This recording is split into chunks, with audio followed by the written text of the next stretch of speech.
de poner las cosas sobre la mesa. Es momento de saber y entender las noticias relevantes con un punto de referencia. Imer Noticias, con Berenice Rodríguez. Tu punto de referencia. Periodismo desde lo público, contigo.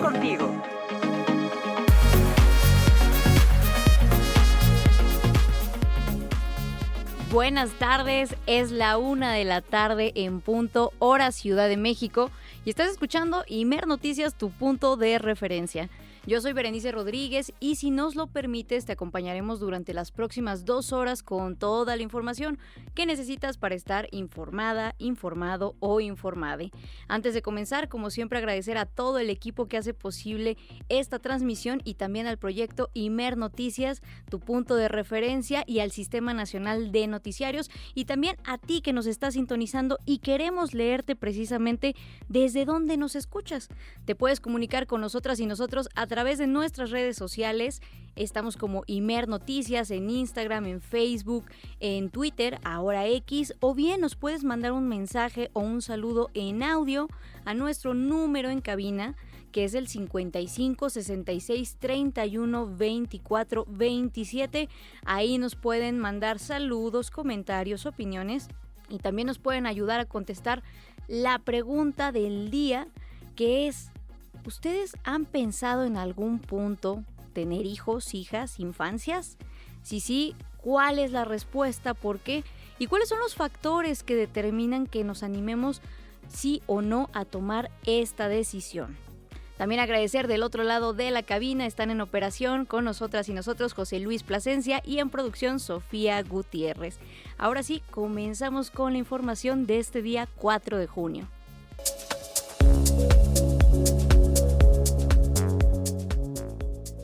En un nuevo capítulo de endurecimiento de las políticas migratorias de Donald Trump contra las y los jóvenes, la Junta de Apelaciones de Inmigración ordenó que aquellos que cruzaron la frontera solos y sin ser admitidos deben permanecer detenidos sin derecho a libertad bajo fianza. La presidenta Claudia Sheinbaum Pardo agradeció el apoyo que le expresó el expresidente Andrés Manuel López Obrador a través de la carta que difundió ayer, y enfatizó la importancia histórica del momento actual que vive México. Es buenísimo este debate, de verdad, es buenísimo, muy importante. Estamos viviendo tiempos de definiciones.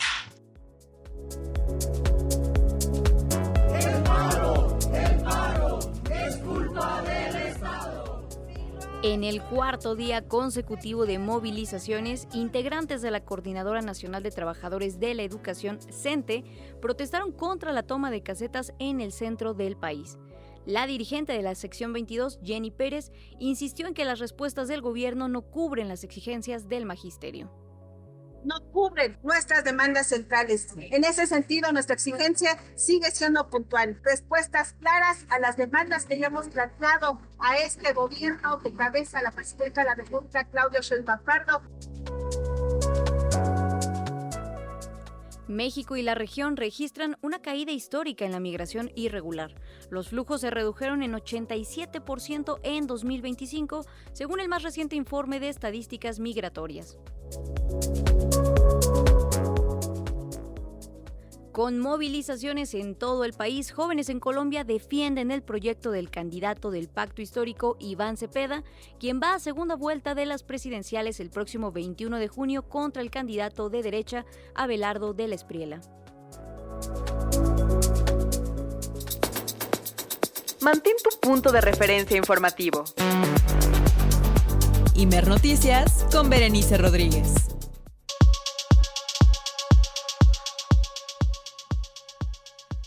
Recibimos sus comentarios, saludos y respuestas de la pregunta del día de hoy.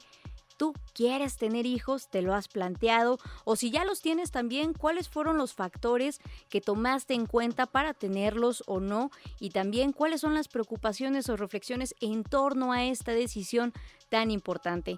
Queremos leerte en el 55 66 31 24 27 y en todas las redes sociales de Imer Noticias, así nos encuentras. Comenzamos precisamente con ese tema porque el endurecimiento de la política Bueno, pues ese es nuestro primer tema del día de hoy, con el cual nos pueden ayudar a contestar la pregunta, pero ahora nos vamos un poco al norte del mundo con el país vecino, porque el endurecimiento de la política migratoria en la administración del presidente Donald Trump en Estados Unidos ha generado alarma entre miles de jóvenes beneficiarios del programa de acción diferida para los llegados en la infancia, conocidos como Dreamers. Jessica Leal nos informa.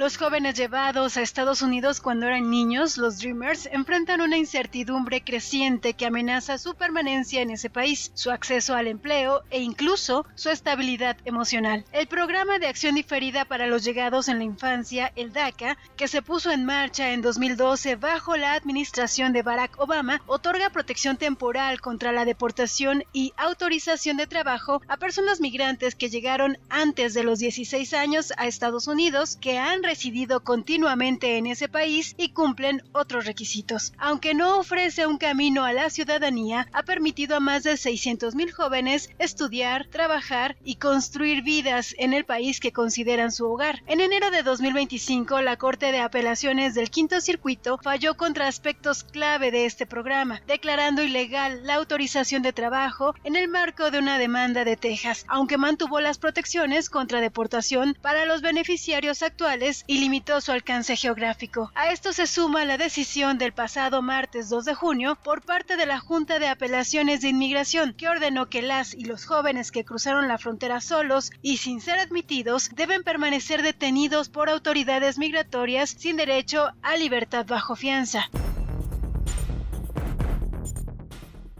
Los Dreamers son los principales afectados por estas políticas. Muchos llegaron siendo bebés o niños pequeños, se integraron plenamente al sistema educativo estadounidense y contribuyen económicamente como trabajadores, emprendedores y en algunos casos miembros de las Fuerzas Armadas. La revocación o debilitamiento de DACA los expone a deportación a países que apenas conocen, separándolos de sus familias y truncando sus proyectos de vida. Expertos y activistas señalan que las medidas del gobierno republicano, incluyendo mayor vigilancia, arrestos selectivos y endurecimiento de renovaciones, generan un clima de miedo que afecta a la salud mental de esta población joven. La pérdida de permisos de trabajo implica desempleo, interrupción de estudios y vulnerabilidad económica, impactos que recaen desproporcionadamente en esta generación. Uno de los casos más conmovedores que ilustra los riesgos de las políticas de deportación es el de Brian Rayo Garzón, un joven colombiano de 26 años que se suicidó en abril de 2025 mientras estaba bajo custodia de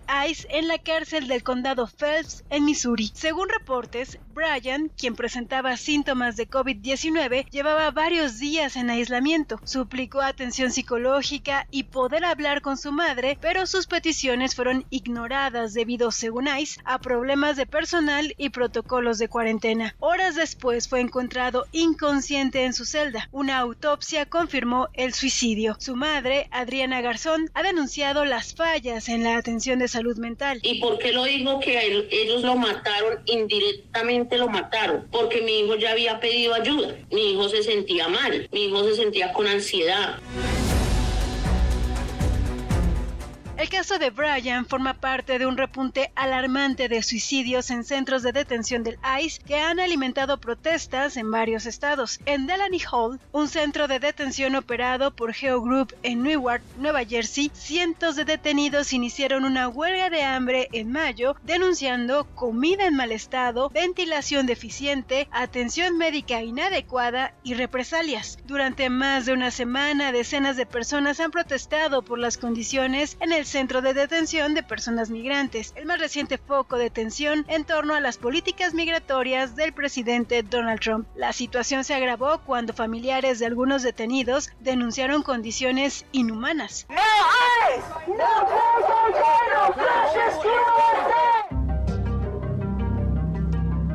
Estos eventos reflejan la polarización nacional. Por un lado, el énfasis de la administración Trump en el cumplimiento de la ley y la seguridad fronteriza, y por otro, denuncias de trato inhumano y políticas que criminalizan a jóvenes integrados a la sociedad estadounidense. Para Imer Noticias, Jessica Leal.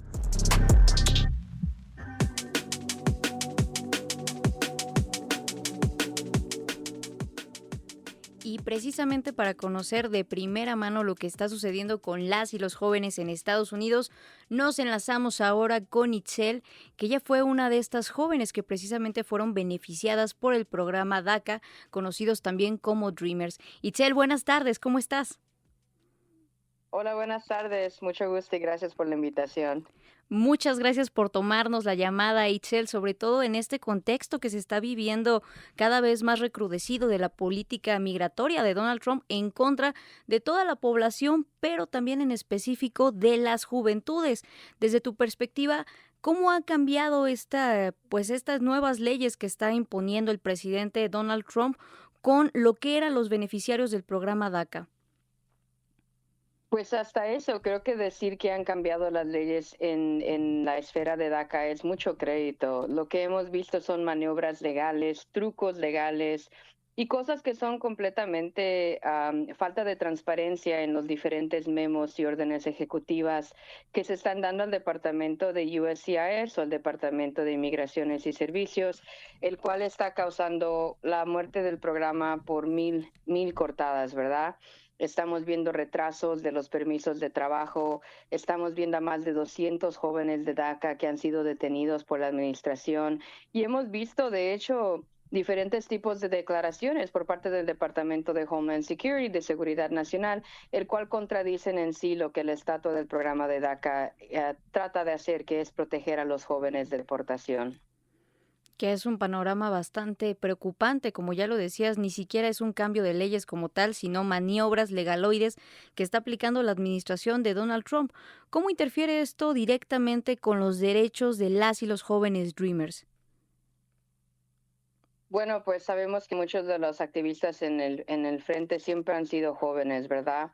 Y estamos viendo este tipo de ataque a diferentes personas de perfil alto, los cuales nacional e internacionalmente están tratando de llamar la atención a la crisis humanitaria que estamos viendo aquí en los Estados Unidos y la violación de derechos humanos, que honestamente parece ser el pan de cada día para ellos, encontrar diferentes formas de violar la Constitución americana y violar cortes, órdenes de cortes. En el estado de Nueva Jersey, por ejemplo, admitió el Departamento de Justicia que habían violado más de 50 órdenes de corte adjudicadas en contra de ellos.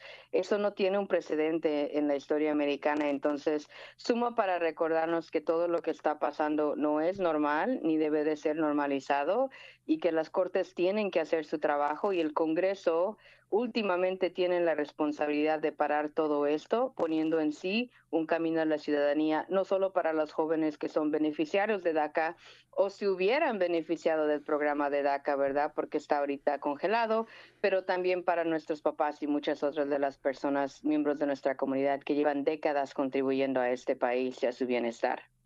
Que eso precisamente es muy importante, como ya lo mencionabas, Itzel. Este programa de DACA pues dio oportunidad de integrarse a una comunidad y construir comunidad más bien a todas estas jóvenes, niños y niñas que llegaron en algún momento a Estados Unidos y también a sus familias en algún punto para regularizarse y también ser incluidos en aparatos legales, en programas sociales y demás estructuras por parte del gobierno. Pero en este momento que estén recrudeciendo estas políticas y que estén cambiando por completo las reglas del juego, ¿cómo afecta eso también a las comunidades y cuál ha sido la respuesta colectiva por parte de, sobre todo en el caso, por ejemplo, de lo que vimos en los últimos días en Nueva Jersey? Bueno, pues yo creo que afecta a las comunidades en su totalidad, no solo a los recipientes de DACA y a sus familias inmediatas. Muchos de ellos ahora ya son padres, ¿verdad?, de ciudadanos americanos, pero también impacta a sus empleadores. Yo tengo a personas que me llaman que son parte de un hospital, parte de una escuela, parte de algún otro tipo de proveedor de servicio, el cual me dice, yo dependo de el recipiente de DACA. Y no es simplemente que los recipientes de DACA sean empleados. también es crucial recordar que son empleadores. Ellos mismos, y lo sabemos estadísticamente, un inmigrante es 4 veces más probable de crear un negocio nuevo en América que un nativo americano o alguien que es nacido aquí. Y eso es importante de entender porque los jóvenes de DACA específicamente, en muchas formas, y las estadísticas lo comprueban, nuestros amigos en forward.us y otros centros donde están buscando, en realidad la matemática, ¿verdad? El argumento enseñan las contribuciones de billones de dólares en ingresos que ellos declaran al gobierno estatal, local y nacional, al igual que los empleos que están creando. Sabemos, porque es que es el estado de Nueva Jersey el que intercedió en contra de la cancelación del programa, y es porque en el estado de Nueva Jersey, como es en el resto del país, el país no corre sin inmigrantes. En Nueva Jersey tenemos aproximadamente 22,000 recipientes de DACA. Somos el estado con la cuarta población más alta y también el estado con el cuarto nivel más alto de personas que no son nacidas en Estados Unidos. Y eso hace que industrias en Nueva Jersey como las de cuidados de personas mayores, hospitales, enfermeras, construcción y en tecnología haya una dependencia verdadera, donde literalmente estamos hablando en otros reportes del gobierno que hablan sobre nuestra pérdida como Estados Unidos de tener la ventaja perdiendo este talento. Hasta el día que sepamos, y tal vez es un número ya un poquito retrasado, van 75,000 recipientes de DACA quienes se han ido de Estados Unidos y han encontrado casas en otros países en los cuales están aprovechando lo que Estados Unidos no quiere reconocer. Que eso es también fundamental en esta conversación, además del costo social que tienen todas estas acciones, ya lo referías, Itzel, beneficiar el programa de acción diferida para los llegados en la infancia de Estados Unidos, DACA, precisamente es también el costo económico que esto tendría, incluso para un país como lo es Estados Unidos. Preguntarte también, Itzel, acerca de este cambio o esta forma de torcer las leyes por parte de la actual administración de Donald Trump. ¿Qué nos dice también del Estado de Derecho de Estados Unidos? Sobre todo también con algo que ya mencionabas minutos antes, que era que las cortes no están haciendo su trabajo como debería de ser. Pues yo creo que es el momento de en realidad tener conversaciones serias de cuánto más vamos a ser regresivos y cuánto más vamos a decir que existe una regla de ley en un momento donde en realidad estamos viendo que las cortes y las órdenes están siendo completamente tomadas como si fueran opiniones a las cuales unas quiere decir y adherirse a unas y de hecho no a otras. De hecho, apenas ayer estuvo el secretario de Department of Homeland Security, Mark Mullen, el cual dijo que ellos en cierta forma están escogiendo qué órdenes escuchar y qué no, y cuáles no. Él estaba tratando de explicarle a las personas del comité, el cual se encarga de sobrever, ¿verdad?, cómo actúa la agencia, que hay ciertas órdenes de ciertos jueces que ellos creen que son muy politizadas y por eso no le ponen tanta atención. Así no funciona la ley. La ley funciona de la forma en que debe de funcionar para todos. Y creo que también es muy importante poner en perspectiva el hecho de que toda esta persecución de nuestras comunidades es completamente ilógica. Los Estados Unidos ha dedicado más de 170 billones con una B en recursos para hacer el tipo de deportación masiva que estamos viendo aquí en los Estados Unidos. Y eso es un número de dinero que no simplemente apareció de un día al otro, sino que fue quitado, fue restado de diferentes cuentas esenciales para el bienestar y la seguridad pública de los Estados Unidos, incluyendo programas de ayuda de comida, el cual muchas comunidades y votantes del presidente dependen, al igual que programas de salud como el Medicare y el Medicaid.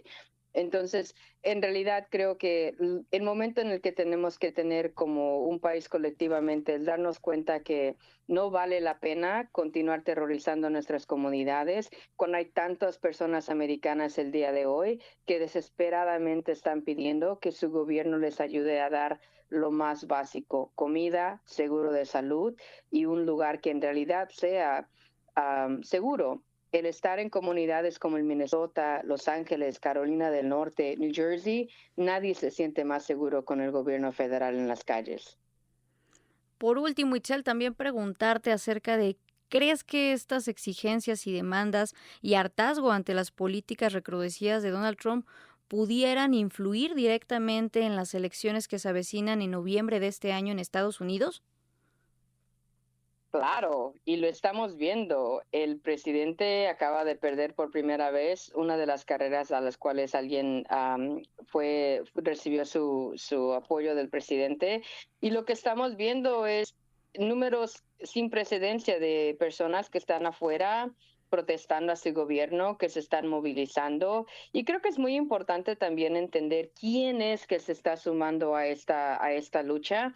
Y es mucha gente americana, de suburbios, gente que tal vez en su vida pensó que se iban a encontrar enfrente de un oficial del gobierno federal, pero las cuales nosotros por los últimos 30 años que hemos tenido este programa de derechos en el estado, hemos recordado a la gente que por eso es que la injusticia para una persona es injusticia para todos, porque eventualmente si no jugamos todos por las mismas reglas, pues no es un verdadero sistema de justicia. Esperamos que esto sea un punto de esperanza en las elecciones de este año. Itzel, joven Dreamer, beneficiaria del programa de acción diferida para los llegados en la infancia DACA en Estados Unidos. Muchas gracias por toda esta información que nos compartes para la audiencia de Imer Noticias. Gracias y buenas tardes, Itzel. Igualmente, muchas gracias.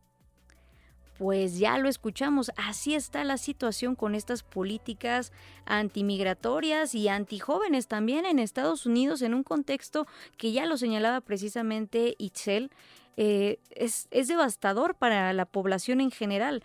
No hay suficiente comida, no hay economía, no se puede garantizar el techo para todas las personas, que hay que recordar son derechos básicos, y sobre todo también en esta narrativa que Estados Unidos ha construido a lo largo de la historia de ser una nación próspera, de tener dinero, de ser la nación de los derechos humanos, cuando en la realidad estamos viendo que en este segundo mandato de Donald Trump es completamente distinta la realidad. Y precisamente los datos de política migratoria revelaron también una drástica disminución en los cruces fronterizos. Todos los detalles los tiene nuestro compañero Rafael Burgos. México y Centroamérica rompieron en 2025 con 4 años consecutivos de máximos históricos en migración irregular. Así lo revela el Boletín de Estadísticas Migratorias de la Organización Internacional para las Migraciones. Solo en México, las autoridades registraron 155,000 eventos de personas en situación migratoria irregular durante este año, lo que representa una caída del 87% respecto a 2024. La tendencia a la baja ha sido casi ininterrumpida desde mayo del año pasado. En materia de migración regular, las autoridades mexicanas emitieron más de 100,000 documentos de estancia entre enero y julio, aunque esa cifra también bajó un 22% menos que en el mismo periodo del año anterior. Una de cada 4 personas registradas era venezolana, seguida por hondureños, cubanos, colombianos y guatemaltecos, con cerca del 8% cada uno. La tendencia a la baja se repite en toda la región. En el tapón del Darién, la frontera entre Colombia y Panamá, el tránsito cayó 99% frente a 2024. Desde abril, el Servicio Nacional de Migración de Panamá registra menos de 75 personas al mes. El único indicador que creció fue la tarjeta por razones humanitarias, con un aumento del 133%, aunque las 5,000 tarjetas emitidas siguen siendo 95% menos que las de 2023. Los datos confirman un punto de inflexión en los patrones migratorios de la región, aunque persiste la pregunta de si esta tendencia se mantendrá en los meses por venir.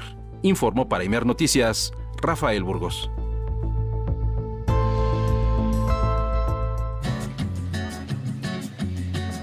Solo voy con mi pena, sola va mi condena.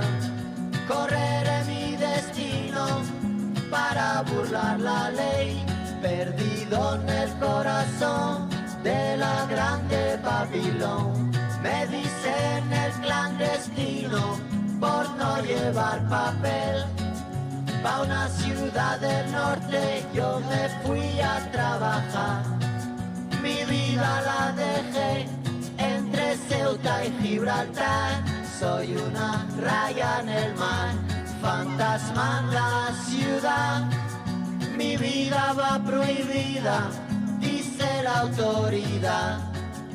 Solo voy con mi pena. Una canción también ya clásica, hay que decirlo, del tema de la migración, precisamente interpretada por Manu Chao, que habla de cómo pues no tendría que ser así. Las personas vamos dejando nuestro lugar de origen, llegamos a un lugar desconocido y sobre todo que no tendríamos que estarnos escondiendo porque ninguna persona tendría que ser ilegal por el hecho de cruzar una frontera y sobre todo si lo hace en búsqueda de un proyecto de vida distinto.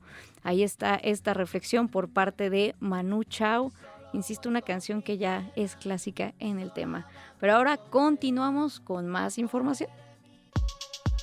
Comunícate. Visita nuestro sitio web noticias.imer.mx. Síguenos en X, @imer_noticias. En Facebook e Instagram, Imer Noticias. Escríbenos en WhatsApp al 5566 31 24 27. Descarga nuestra app. Encuéntrala como Imer Radio.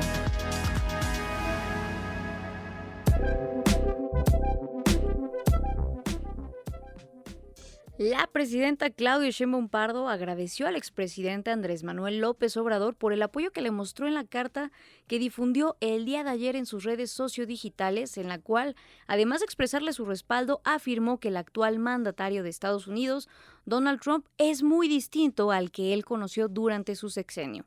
Al mostrar la carta desde el escenario de la conferencia matutina en Palacio Nacional, la presidenta aseguró que este no es un asunto de coyuntura, sino de trascendencia, pues las acciones que se realicen actualmente en defensa de la soberanía serán determinantes hacia el futuro. Es buenísimo este debate, de verdad. Es buenísimo, muy importante. Estamos viviendo tiempos de definiciones. Hay momentos en la vida de los pueblos que a lo mejor se puede pasar como guasha, ni de aquí ni de allá, pero hay otros momentos en que hay que tomar definiciones. Y nosotros siempre hemos tomado la definición de estar con el pueblo, porque este que habla, Jesús Silva Herzog Márquez, y muchos otros, mismo Salinas Pliego, todos, no es que estén contra la transformación, están contra el pueblo de México, porque en el fondo son racistas, clasistas. Esa es la verdad. En ese sentido, desestimó las acusaciones de sectores de derecha sobre presuntos vínculos entre su gobierno o el expresidente Andrés Manuel López Obrador con el crimen organizado y las calificó de falsas. Sostuvo que se trata de una narrativa impulsada por sectores de la ultraderecha en México, América Latina y Estados Unidos ante la falta de respaldo popular. Como no tienen vínculo con el pueblo, como no lo tienen, entonces se inventan estas barbaridades. Claro, esto que dicen, pues está vinculado con la ultraderecha mexicana, con la ultraderecha de América Latina, con la ultraderecha de Estados Unidos, para acusar que hay vínculos con el crimen organizado. Falso de toda falsedad. Además, la gente lo sabe. Si no, no tendríamos el apoyo popular que tenemos y López Obrador no estaría en el corazón del pueblo de México. Además, la presidenta respondió de manera irónica a quienes consideraron que el pronunciamiento de López Obrador es una muestra de que ella no gobierna. Ahora también dicen, la presidenta no gobierna, tuvo que salir desde Palenque el presidente López Obrador. Bueno, no se puede ser más misógino que eso. Vamos a ponerles la canción de macho, macho, macho. Es increíble. A ver, ¿qué dicen de García Luna todavía ahora? Nada.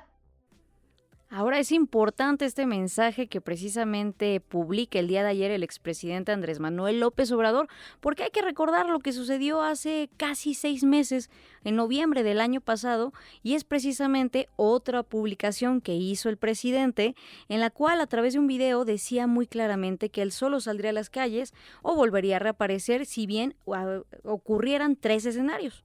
El primero, que se atentara contra la democracia de nuestro país; el segundo, en defensa de la presidenta; y el tercero, en defensa de la soberanía nacional. Así que es importante tener todo esto en el contexto para no perder de vista hacia dónde vamos y sobre todo que es tiempo de definiciones. Continuamos con la información.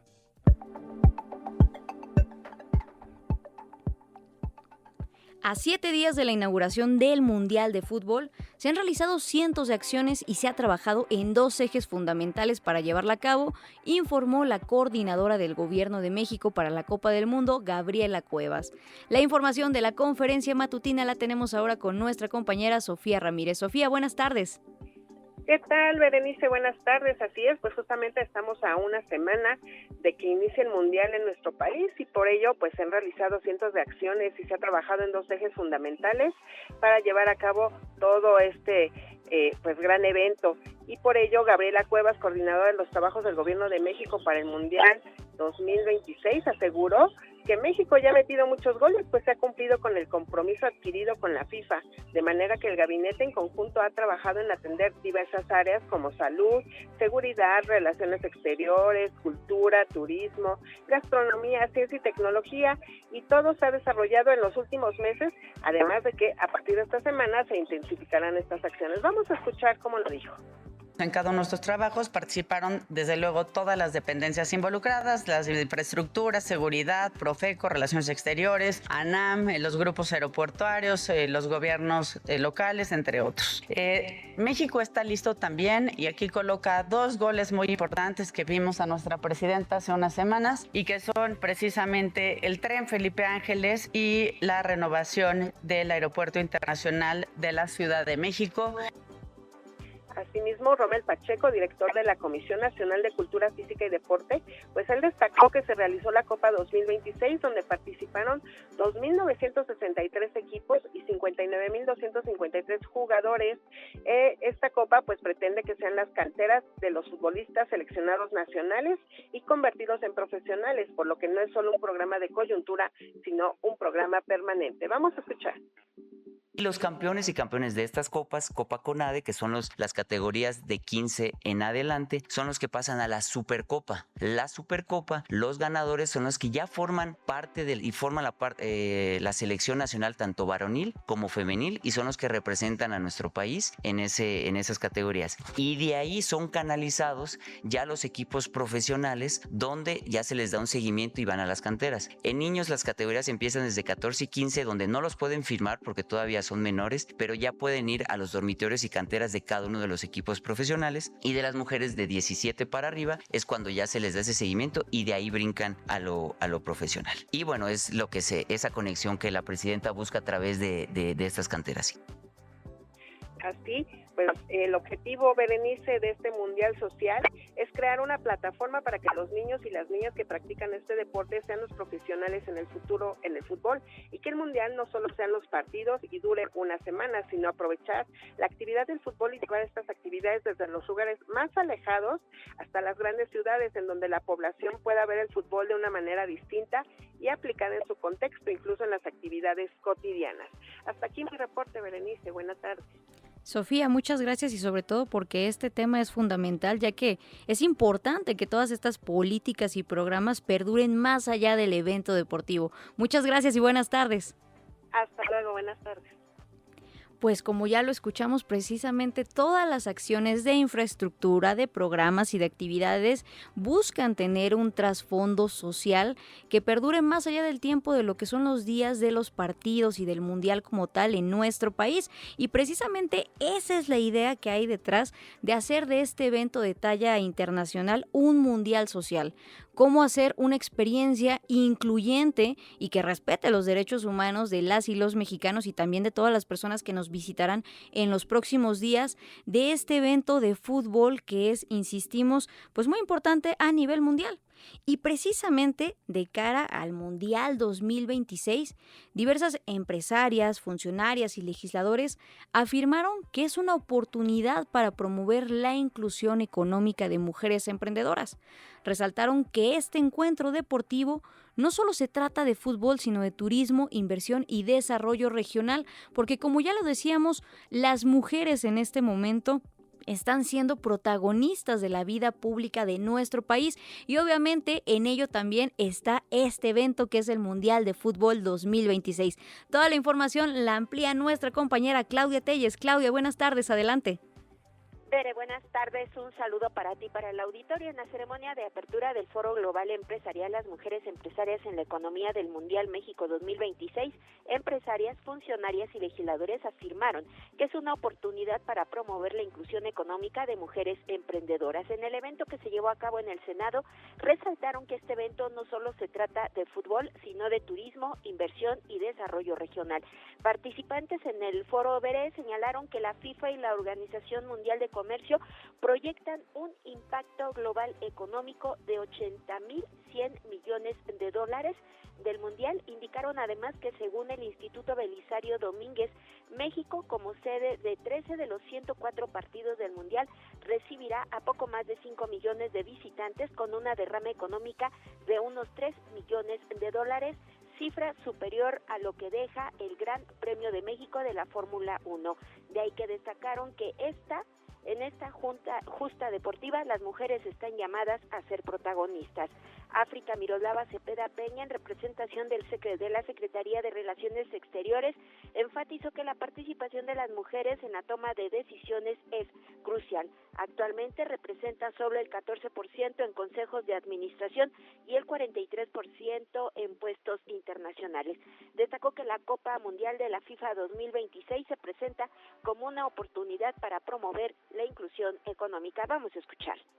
La Copa Mundial de la FIFA 2026 abre una ventana extraordinaria para avanzar en ese objetivo. Se estima que México recibirá alrededor de 5.5 millones de visitantes durante el torneo. Este flujo de personas, inversiones y oportunidades representa una ocasión única para consolidar a nuestro país como un destino turístico, cultural y de negocios de alcance global. Pero también debe ser una oportunidad para que beneficios económicos lleguen a más mujeres emprendedoras, empresarias, profesionistas y líderes comunitarias, para que sean protagonistas de esta transformación y participen activamente en los beneficios económicos que generará este evento y contribuyan a construir su legado económico y social. Alejandra Jauregui Regueiro, directora de Desarrollo de Turismo Cultural y de Salud de la Secretaría de Turismo, resaltó que este evento no solo se trata de fútbol, sino de turismo, inversión y desarrollo regional. Vamos a escuchar. Hoy entendemos que un evento de esta magnitud no solo representa fútbol, representa turismo, inversión, innovación, desarrollo regional, generación de empleos y una enorme oportunidad para fortalecer la marca de México ante el mundo. El Mundial será una plataforma histórica para mostrar la riqueza cultural, gastronómica y turística de nuestro país, pero también para demostrar que México apuesta por un modelo de desarrollo más incluyente, competitivo y sostenible. Enfatizó la necesidad de construir alianzas entre diferentes sectores para asegurar que las oportunidades del Mundial beneficien a más personas y generen prosperidad compartida. El reporte.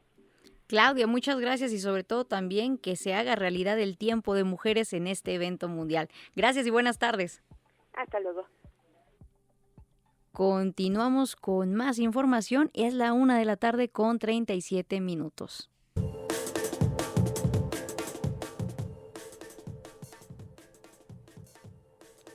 Vamos con noticias del magisterio, porque integrantes de la Coordinadora Nacional de Trabajadores de la Educación, CENTE, mantienen su plantón y movilizaciones, mientras una comisión entró a una nueva mesa de negociación en la Secretaría de Gobernación.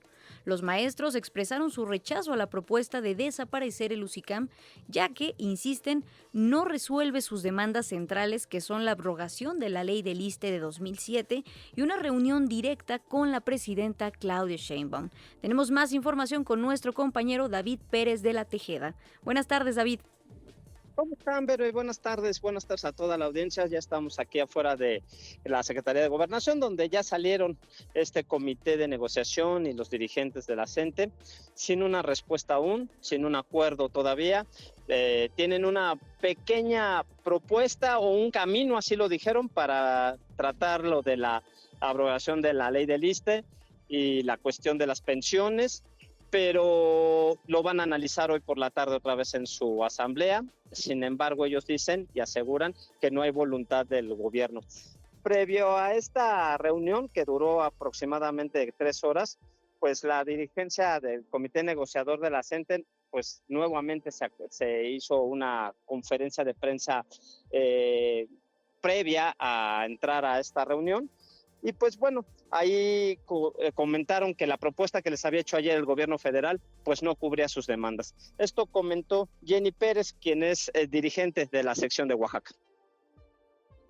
Y en ese sentido acudimos a esta mesa para hacerle saber al gobierno federal, a los secretarios de Estado, que las respuestas no cubren nuestras demandas centrales. En ese sentido, nuestra exigencia sigue siendo puntual. Respuestas claras a las demandas que ya hemos planteado a este gobierno que cabeza la presidenta de la República, Claudia Sheinbaum Pardo, y que desde luego sigue siendo una exigencia puntual, que quien deba sentarse con la gente es la propia presidenta.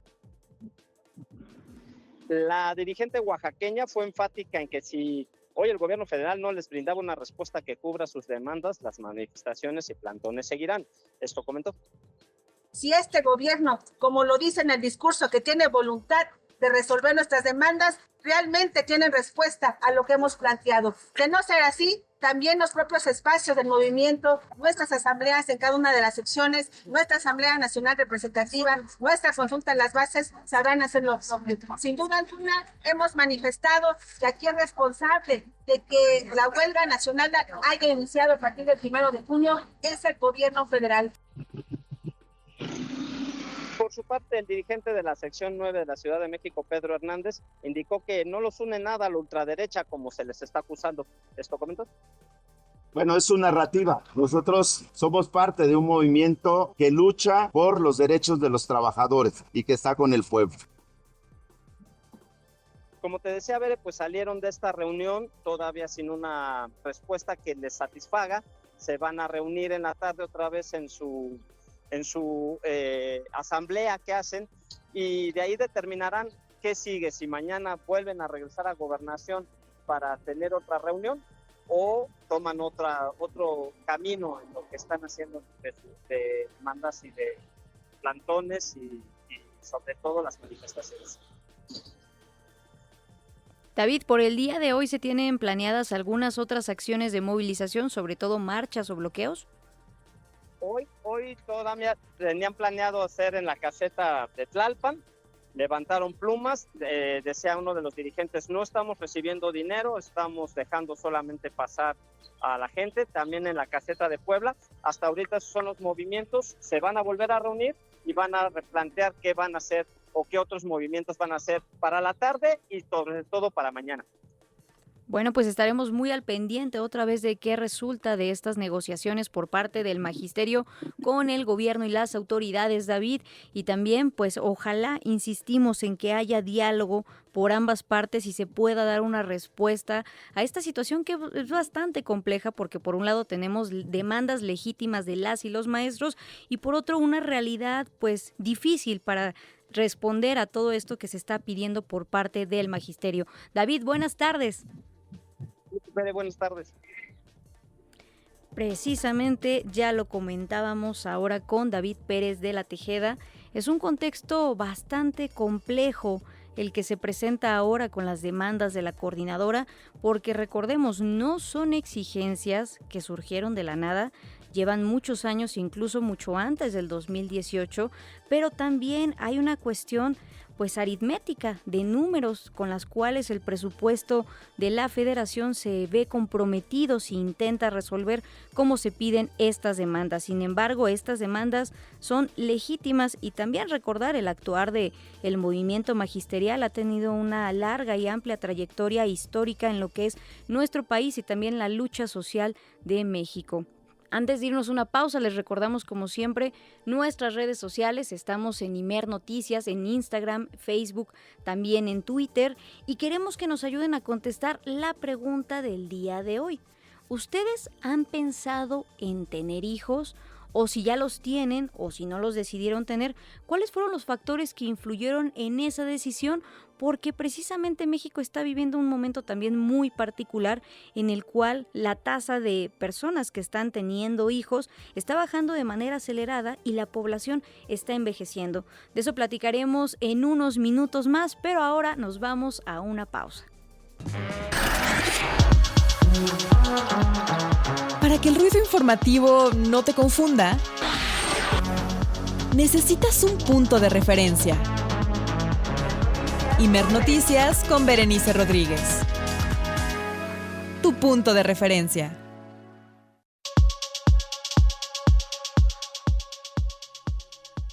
Es 1:48 p.m, hora del centro de nuestro país. Si estás escuchando Imer Noticias, tu punto de referencia, queremos saludar también a todas las personas que nos escuchan desde otras ciudades del país, Tijuana, Mérida, Ciudad Juárez. Desde donde nos escuchan, escríbenos al 55 66 31 24 27 y ayúdanos a contestar la pregunta del día, que es: ¿tú quieres tener hijos? ¿Te lo has planteado? Y si ya los tienes, ¿cuáles fueron los factores que determinaron esta decisión? Y ese es nuestro tema del día, porque precisamente la población mexicana está formada cada vez en mayor medida por personas adultas mayores. Esto de acuerdo con el Programa Nacional de Población 2026-2030, que advierte que en las próximas décadas las personas adultas mayores serán cada vez más numerosas. Todos los detalles de esta información con nuestra compañera Luz Rodríguez. De acuerdo con el Programa Nacional de Población 2026-2030, México atraviesa un proceso acelerado de envejecimiento demográfico y en las próximas décadas la población estará conformada en mayor proporción por personas adultas mayores. ¿Cómo será la población de México en el futuro? 1. La tasa de crecimiento poblacional pasó de 3% anual en la década de 1970 a menos de 1% en la actualidad. 2. La esperanza de vida aumentó 15 años desde 1970 y actualmente es más del doble, con 75 años en promedio. 3. Las familias son cada vez más pequeñas. En 2023 el promedio fue de 3.3 personas por hogar y se estima que seguirá descendiendo por efecto de la baja fecundidad y del cambio en las preferencias reproductivas de las mujeres y las familias. 4. En 2026, las personas de 60 años y más representan 13.24% de la población. Para 2034 superarán en proporción a las niñas y niños. 5. Aunque la población adulta en edad productiva seguirá siendo mayoría durante varias décadas, esto implica nuevos retos en salud, empleo, pensiones y sistema de cuidados. Por ello, el programa destaca que las políticas públicas deberán adaptarse para garantizar bienestar, atención médica, sistemas de cuidados y oportunidades para todas las generaciones, conforme a los principios del humanismo mexicano. Para Imer Noticias, Luz Rodríguez.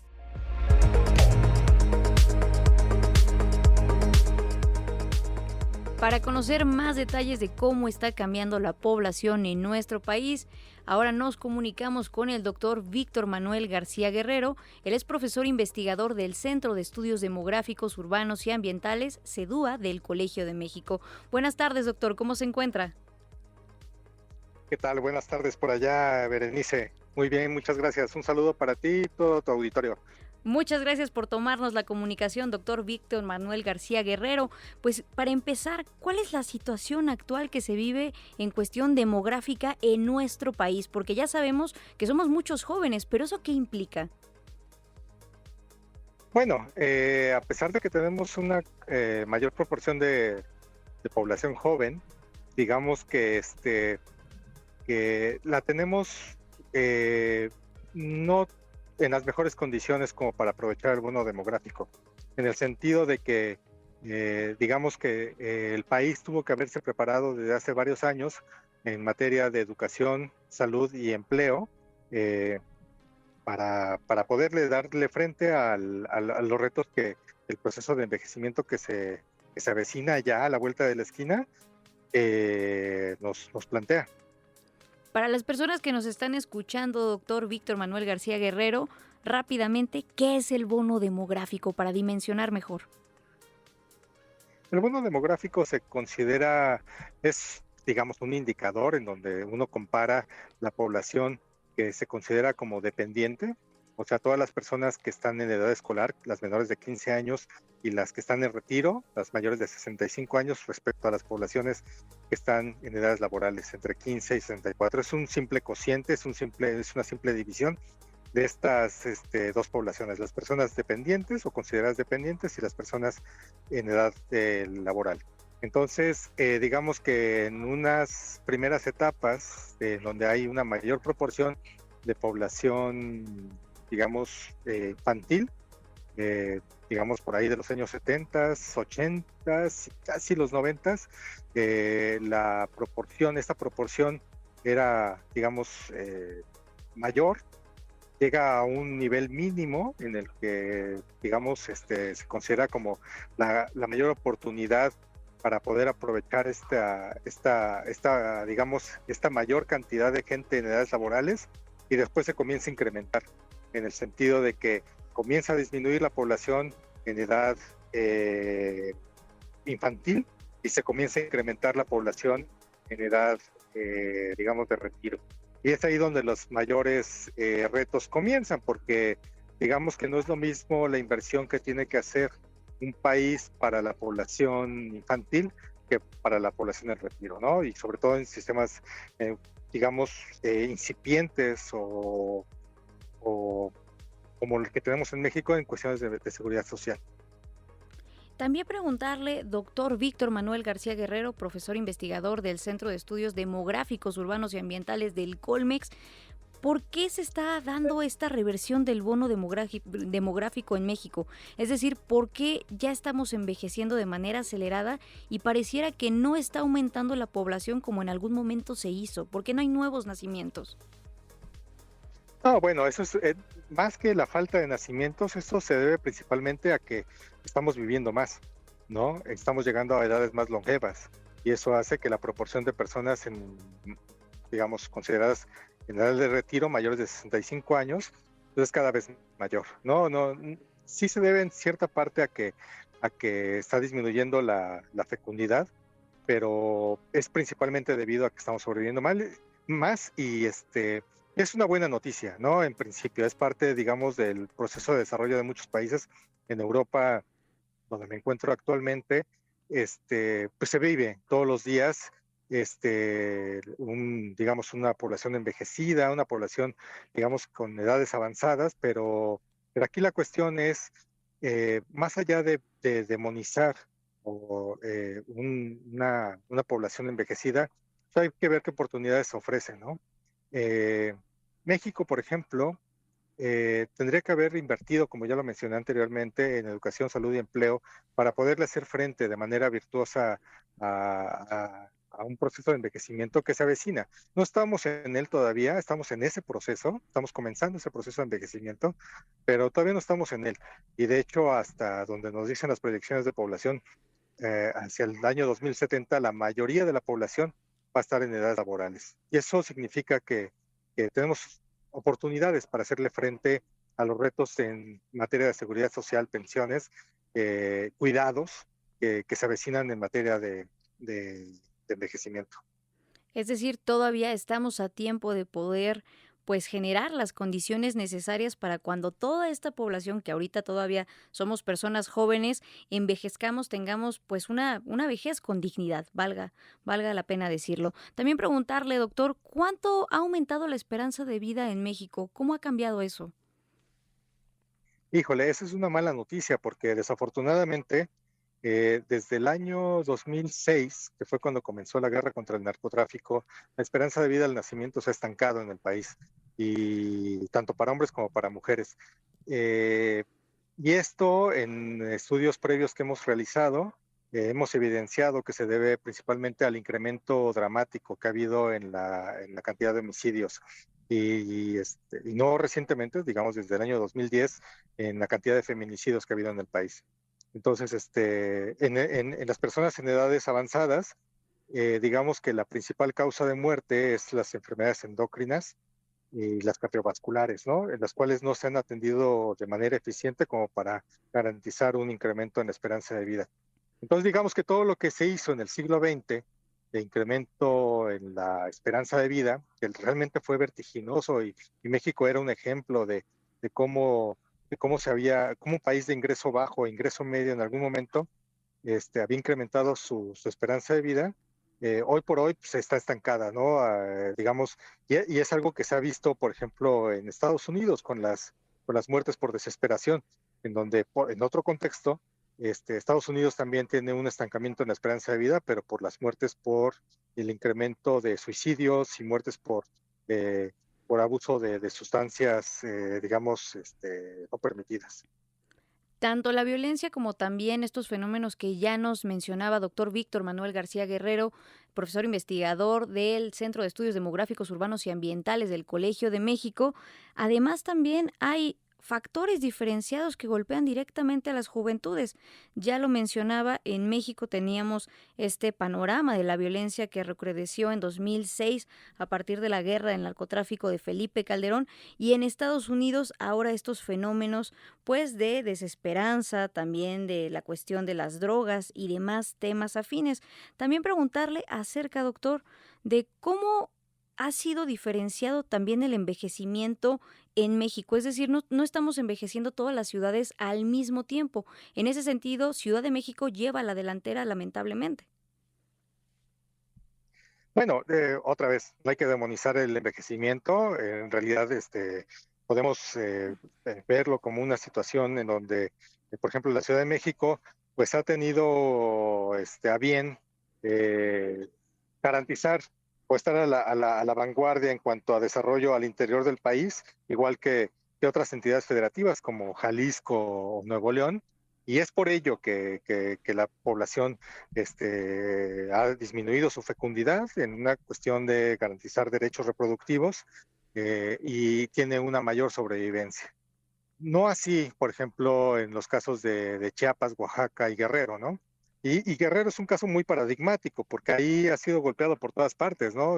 Por todas las cuestiones que tienen que ver con una marginación grande, un subdesarrollo tremendo, una falta de inversión y un golpeo constante por la cuestión del crimen organizado y la falta de atención en ello, es que tiene las mayores tasas de desplazamiento forzado. Eso conlleva a que disminuya la fecundidad, una menor sobrevivencia y un menor nivel de desarrollo. Y eso ha llevado inclusive a cuestiones muy curiosas como las que muestran las proyecciones de población, en donde Guerrero es una de las entidades federativas en donde ha disminuido dramáticamente la tasa global de fecundidad. Pero no por una cuestión de desarrollo, sino es por una cuestión de que la gente no quiere tener hijos en Guerrero, por ejemplo, ¿no?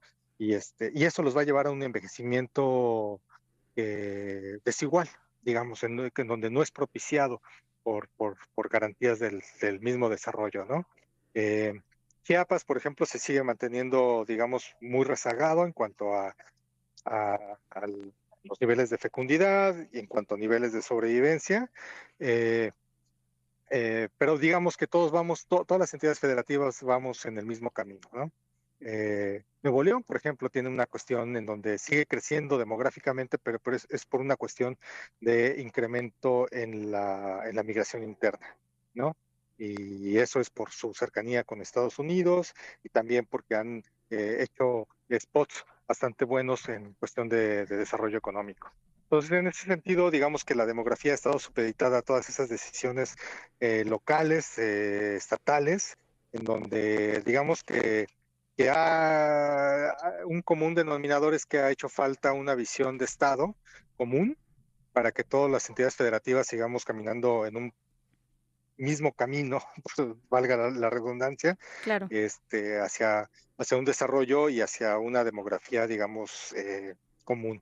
Sin embargo, quiero recalcar que un proceso de envejecimiento no es algo malo, puede ser algo muy bueno, y muchas sociedades como las europeas, las asiáticas y en otros contextos la canadiense, por ejemplo, ha demostrado que el proceso de envejecimiento por sí mismo no es algo malo.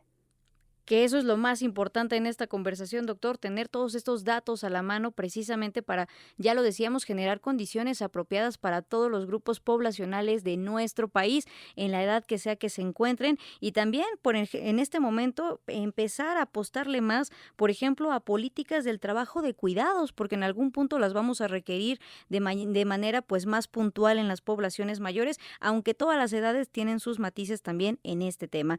Doctor Víctor Manuel García Guerrero, muchas gracias y buenas tardes. Buenas tardes, Berenice, un gusto de platicar contigo y tu auditorio. Gracias. pues ya lo escuchamos, no solamente es la voluntad o no de tener hijos, sino que hay toda una serie de factores que están determinando cómo se conforma la población hoy en día de México. Y también, como ya lo señalábamos con el doctor Víctor Manuel, es importante que estos datos nos permitan generar políticas públicas y programas a futuro para atender a toda la población en cuestiones pues de vivir con dignidad. Como siempre les estamos leyendo en las redes sociales y en el número 55 66 31 24 27, y precisamente escuchamos ahora a unos jóvenes que ya nos respondieron la pregunta del día, que es: ¿quieres tener hijos? Escuchemos. Sí, porque me gustaría formar una familia y pues desde chiquita he querido tener hijos. Ahí en unos 13 años.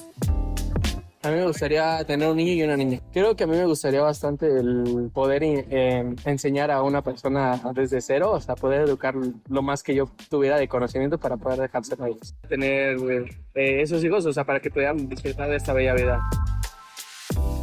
Sí, sí quiero, porque quiero crear una familia y pues espero que a los 27, 28... Soy Valentín y quiero tener hijos porque me gusta la idea de ayudar a un niño pequeño a descubrir el mundo. Sí, pues quisiera formar una familia y quisiera dejar como una parte de mí aquí en este mundo. Pues yo creo que en unos 10 años. Cada uno da lo que recibe, luego recibe lo que da. Nada es más simple, no hay otra norma. Nada se pierde, todo se transforma. Todo se transforma. Desde Uruguay escuchamos ahora a Jorge Drexler con esto que se llama Todo se transforma, porque efectivamente también la población en nuestro país se está transformando. Y queremos recordarles que tenemos regalos para los que nos están escuchando. Tenemos por acá un libro que nos dejó el Fondo de Cultura Económica, que es precisamente Rosario Castellanos, En los labios del viento he de llamarme árbol de muchos pájaros, de nada más y nada menos que Elena Poniatowska. Si ustedes quieren este libro, pueden escribirnos al 55 66 31 24 27 y también en X, Instagram y Facebook como Imer Noticias. Ahí nos saludan y nos ponen que quieren este libro de Elenita Poniatowska y ya se los estaremos regalando. Continuamos con más noticias. No hay otra norma, nada se pierde, todo se transforma. Todo se transforma. Todo se transforma.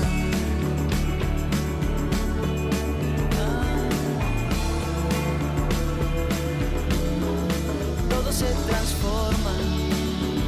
Supe que de algún lejano rincón de otra galaxia el amor que me darías transformado volvería un día a darte.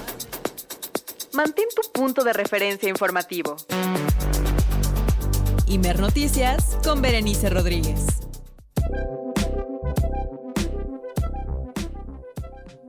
2 de la tarde con 6 minutos, hora del centro del país, y vamos con la agenda nacional, porque luego de que la presidenta Claudia Sheinbaum Pardo firmó un acuerdo con productores de jitomate de 18 estados del país para garantizar el consumo interno y eliminar intermediarios, el precio del producto oscila entre 30 y 40 pesos el kilo en los mercados de la Ciudad de México. Hace 2 meses, recordemos, alcanzaba cifras de 80 pesos por kilo, de acuerdo con comerciantes. El reporte lo tiene nuestro compañero Ethan Hernández. Ethan, buenas tardes.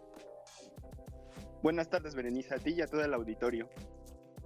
Vendedores de jitomate en la capital del país esperan que esta hortaliza no vuelva a sufrir una volatilidad en el precio como en los primeros meses del año, puesto que las ventas de este producto bajaron considerablemente durante los cambios repentinos.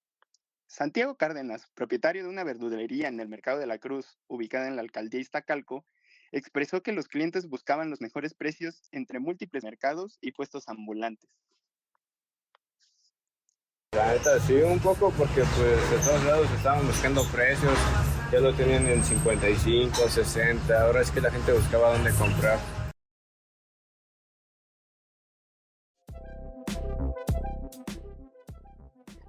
Además, Cárdenas aseguró que los comerciantes de las verdulerías aledañas se plantearon dejar de vender este producto durante un tiempo por las pocas ganancias que generaba, a pesar de la importancia de este comestible en la gastronomía mexicana. No, pues de que el jitomate estaba muy caro y que así le ganábamos un chingo de lana, pero en ocasiones pensamos no traerlo porque la neta no se vendió mucho. Ahora sí que ni le ganábamos nada más $1, $2, o sea, hasta ahí. Reducir intermediarios y priorizar el consumo nacional sobre la exportación fueron parte de los puntos del acuerdo de Claudia Sheinbaum con los productores de 18 estados del país, como medida para evitar la volatilidad en este alimento tan importante para la cocina mexicana. Hasta aquí toda mi información, Bere. Ethan, muchas gracias y sobre todo una buena noticia para la economía de las familias mexicanas. Gracias y buenas tardes. Buenas tardes a todo tu auditorio. Y precisamente esta mañana en Palacio Nacional, la presidenta Claudia Sheinbaum dijo que el objetivo del acuerdo que se firmó el día de ayer con productores y comercializadores de jitomate es reducir la escasez a nivel nacional y que no existan intermediarios. Escuchemos.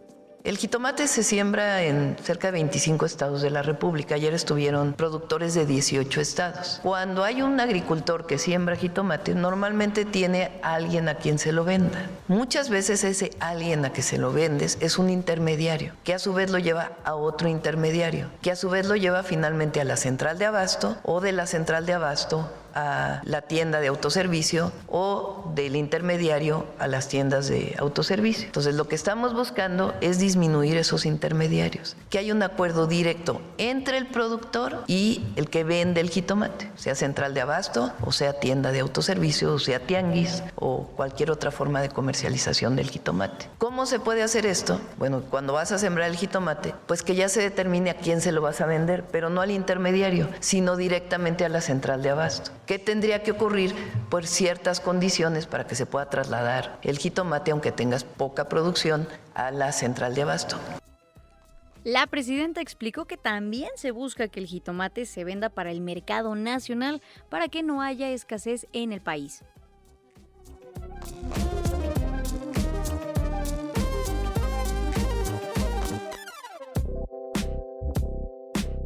Que antes de que se exporte nacional para que no haya escasez en nuestro país. Fue similar a lo que acordamos con el maíz y además capacitación y algunas otras acciones por parte del gobierno. Y vamos a seguir trabajando con ellos para ver de qué manera puede aumentarse la productividad de la siembra del jitomate y que garanticemos que este año se siembre jitomate para que en la cosecha haya suficiente y no se eleven los precios. Así la situación con el jitomate y continuamos con buenas noticias para nuestro país porque México ganó un arbitraje internacional ante el CIADI, Centro Internacional de Arreglo de Diferencias Relativas a Inversiones, iniciado por la empresa estadounidense Silver Bowl Recursos que exigía más de $315 millones al Estado mexicano. El organismo del Banco Mundial rechazó por unanimidad el pasado 29 de mayo todas las reclamaciones presentadas por la empresa en el proceso que inició en junio de 2023 bajo el amparo del Tratado de Libre Comercio de América del Norte. El expediente giraba en torno a concesiones mineras adquiridas por la filial de Silver Bowl en Sierra Mojada, Coahuila, entre 1996 y 2002. La empresa acusaba a autoridades locales de bloquear su proyecto minero desde 2019 mediante el apoyo a una cooperativa local. El tribunal determinó que la transnacional estadounidense no tenía competencia para resolver el caso, que un gran número de los hechos invocados estaban prescritos y que los actos de las autoridades estatales fueron razonables ante el conflicto social generado. Además, el laudo ordena a Silver Bowl reembolsar a México una suma relevante por concepto de gastos y costos de arbitraje. Y las lluvias registradas en Ciudad de México en las últimas horas provocaron 17 encharcamientos en varias alcaldías. Una de las zonas más afectadas fue en las inmediaciones del Aeropuerto Internacional Benito Juárez. El reporte con nuestro compañero Víctor Raúl Ramírez. Víctor, buenas tardes.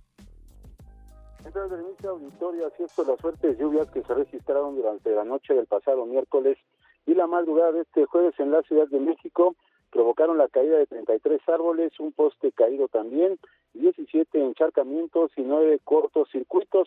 La mayoría de los encharcamientos se ubicaron en el sur de la Ciudad de México y en las colonias aledañas al Aeropuerto Internacional de la Ciudad de México.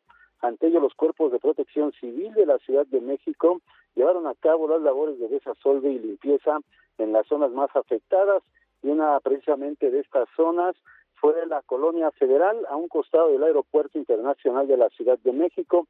Aquí encontramos al señor Jorge, quien cuida el predio de la Asociación de la Escuela Militar de Aviación, y nos comentó que cada que cae una lluvia fuerte como la de ayer, el agua se sale por las coladeras. Vamos a escuchar. Aquí siempre se inunda, siempre se saca el agua, se sale de las coladeras, ya no se va toda el agua, sino siempre estamos sacando el agua. ¿Y ayer qué tal estuvo la lluvia? No, estuvo fuerte, porque ya ve que estuvo lloviendo toda la noche. Entonces, ve ahorita Angares, cómo está de popol, y aquí también. Aquí toda la cuadra de este lodo. Tenemos que estar sacando de las casas, tenemos que sacar el agua. El señor Jorge platicó también que desde las primeras horas de la mañana de este día empezó a hacer labores de desasolve, y bueno, dijo que entonces se va a dar cuenta de las cosas que resultaron dañadas. Vamos a escuchar nuevamente. Y ahorita está haciendo pues desasolve, ¿no? Desasolve. ¿Y cuánto tiempo lleva haciendo? Y de las 7 de la mañana. ¿Y a qué horas empezó la inundación aquí? No, desde anoche estuvo feo aquí. La madrugada estaba horrible. Entonces no hay ningún daño. Ya veremos. Año con año pasa lo mismo. Sí, pasa lo mismo. Y luego abren la compuerta del aeropuerto y toda el agua se viene para acá. También. Y no, las autoridades no han hecho nada para provisionar esto. Solucionar. Y bueno, y pues hay que estar atentos para la tarde y noche de este día, ya que la Secretaría de Gestión Integral de Protección Civil de la Ciudad de México prevé que continúen las lluvias, incluso activó la alerta naranja por pronóstico de lluvias fuertes y posible caída de granizo en las alcaldías Álvaro Obregón, Azcapotzalco, Coyoacán, Coajimalpa, Gustavo Amadero, y también la Magdalena Contreras, y también la alerta amarilla en las alcaldías Benito Juárez, Cuauhtémoc, Iztacalco, Milpa Alta y Venustiano Carranza. Así es que pues va a continuar la lluvia estas horas. Ese es mi reporte. Víctor, muchas gracias, y sobre todo también estar al pendiente de cómo se activa el plan Tlaloque 2.0 en nuestra ciudad el día de hoy ante estas lluvias que ya nos advertías, y estaremos al pendiente también de la respuesta de las autoridades. Muchas gracias y buenas tardes, Víctor. Hasta luego. Pues ya lo escuchamos, hoy también llueve en Ciudad de México, la capital del país, entonces es importante tomar precauciones. Y ahora continuamos con los mensajes que nos han llegado a través de las redes sociales y también en el número de cabina, con la pregunta del día de hoy, que es: ¿quieres tener hijos? Y la reflexión en torno a contestar esta pregunta. Por acá nos comparte Ernesto Luna. Desde los 12 años decidí no tener hijos. Somos muchos en el planeta y hoy estoy orgulloso de esta decisión. La familia nuclear es un fracaso. De adultos todos se pelean por la herencia y se distancian. Qué bueno que la gente decida no tener hijos. El planeta no lo necesita. Bueno, esa es una opinión también bastante importante a considerar, cómo está la cuestión medioambiental de nuestro mundo para todas y todos, y también una decisión muy válida que se puede tener frente a esta pregunta y responsabilidad que es tener hijos o no tenerlos en este mundo. También por acá nos mandan saludos desde Mérida. Nos dicen que saludos a todos en cabina. Y muchas gracias también aquí a todo el equipo que hace posible esta transmisión y el Sistema Nacional de Noticiarios. Nos comparte Karina Jiménez. Decidí no tener hijos porque me gusta mi autonomía y decidir mis tiempos. Sé que teniendo hijos no les daría el tiempo que merecen y no sería justo para ellos. Tengo perritos y soy muy feliz. Ese es el mensaje de Karina Jiménez desde Mérida. Muchas gracias, Karina, por escribirnos y sintonizarnos desde la península de nuestro país. Y también esa es una decisión que pues es fundamental. ¿Qué tipo de educación o relación queremos tener con nuestras o nuestros hijos? Si los tenemos o no los tenemos. Y el tiempo que se requiere también para realizar una crianza lo mejor posible también para estas personas que vienen al mundo, o en este caso tener esta decisión de los famosos perrijos que hoy en día abundan también, sobre todo en las generaciones jóvenes. Yo les comparto, yo también tengo un perrijo. También por acá nos mandan saludos para Roberto Sepúlveda y Russell Salazar en Mérida, Yucatán. Muchos saludos también de hasta la península de México. Ahora nos vamos con más información, no sin antes invitarles nuevamente a que nos contesten la pregunta del día al 55 66 31 24 27.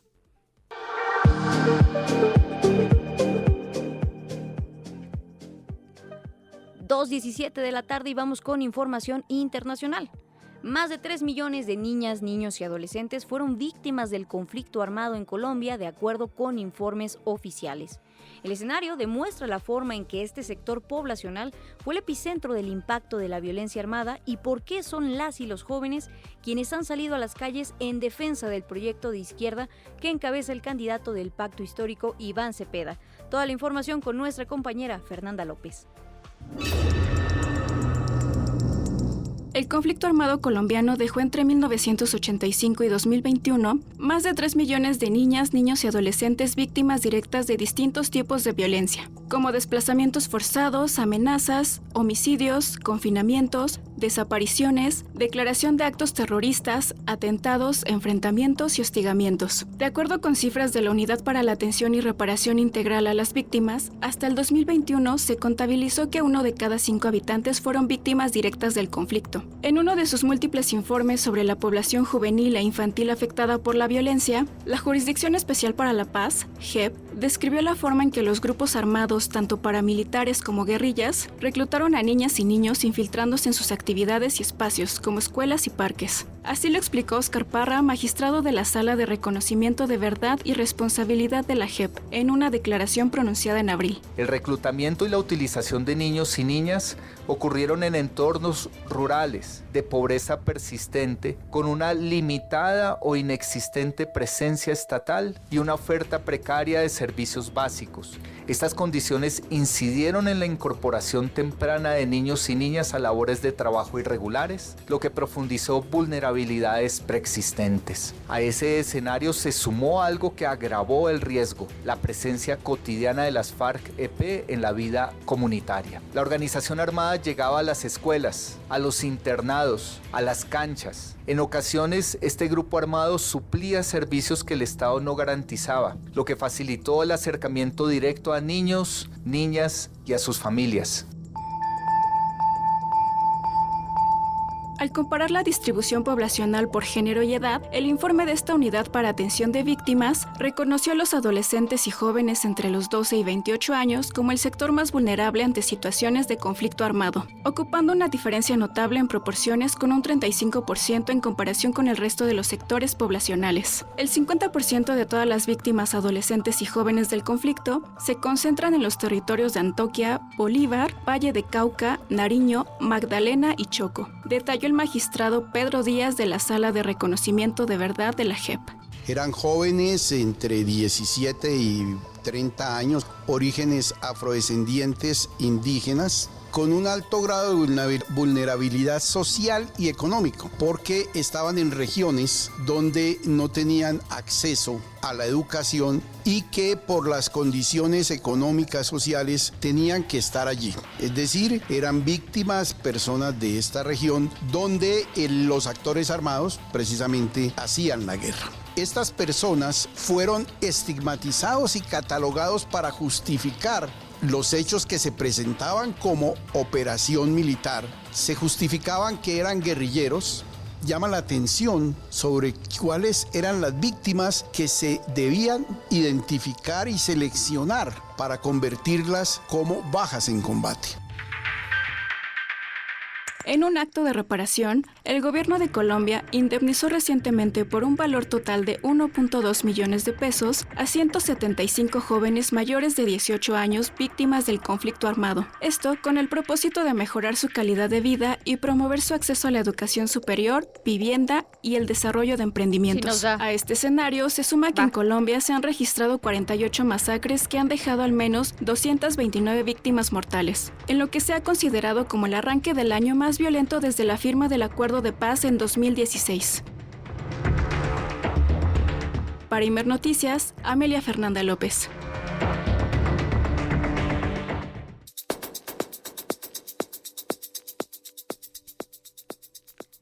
Son las 2 de la tarde con 22 minutos y ahora en Imer Noticias nos enlazamos con Juan Esteban Castro Salcedo, dirigente juvenil del Pacto Histórico del Departamento de Sucre, Colombia. Juan Esteban, buenas tardes. ¿Cómo estás? ¿Cómo te ha ido? Saludar a toda la audiencia que nos escucha el día de hoy. Muchas gracias por tomarnos la comunicación, Juan, directamente desde Colombia.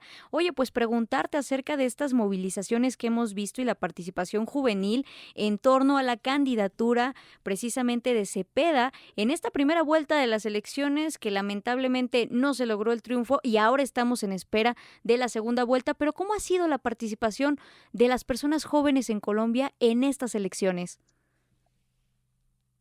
Bueno, creo que esta segunda elección, segunda vuelta, ha sido un llamado en distintos departamentos a que los jóvenes volvamos a asumir ese rol protagonista que tenemos en torno a la campaña del compañero Iván Cepeda. Incluso, faltando que finalizar la transmisión que tenemos, estaremos en la ciudad de Sincelejo movilizándonos alrededor de el apoyo masivo desde la Universidad de Sucre a la campaña del compañero Cepeda. Esto creo que en torno a que hoy hay que decirle a la juventud que somos actores fundamentales, que no podemos quedarnos en nuestras casas, ser abstencionistas y no salir a votar este 21 de junio. En las pasadas elecciones pudimos ver, por lo menos en nuestros municipios del departamento de Sucre, a pesar que ganamos, pues muchas de las personas jóvenes nos quedamos quietos, nos quedamos en las casas y pues también fue un rol decisivo a que pues la candidatura que hoy representa la muerte pues hubiera ganado en primera vuelta. Que eso es muy importante también, Juan, cómo son proyectos tan distintos los que representan por un lado Cepeda y por otro lado de la Espriela, pero ¿qué les convoca a las juventudes que en este momento están apoyando a Cepeda? ¿Qué es lo que les llama la atención de este proyecto y de esta propuesta política? Bueno, entendiendo el mapa político, los que comprendemos y dirigimos esta esencia de la política, de estos ideales, pudimos entender que el mapa político de hoy al de hace 4 años no cambió. ¿Y quiénes votaron por nuestra candidatura, nuestro proyecto político? La Colombia profunda, la Colombia de los territorios, esa Colombia olvidada que en estos 4 años de gobierno pudo entender las políticas sociales, públicas que este gobierno llevó. Hoy los jóvenes nos hacemos un llamado, una invitación fraternal a que nosotros sigamos movilizando masas, porque en nosotros recae esa responsabilidad política que tuvimos hace 4 años. Y es que no hay que desconocer que después del estallido social de 2021, nosotros con alegría, entusiasmo y bajo una represión que se dio del estallido social de esa derecha que nos gobernaba, pudimos llevar a un primer presidente, un primer mandato popular y que hoy pues estamos también asumiendo unas banderas que son muy distintas. Es que hoy Colombia se está jugando entre la vida y la muerte y así lo hemos podido determinar los dirigentes políticos que hoy asumimos ese rol. Hoy nosotros defendemos la vida, decimos no al fracking. Hoy nosotros defendemos la gratuidad de la matrícula cero, defendemos a los jóvenes, a las juventudes que estamos estudiando gracias a esas políticas públicas.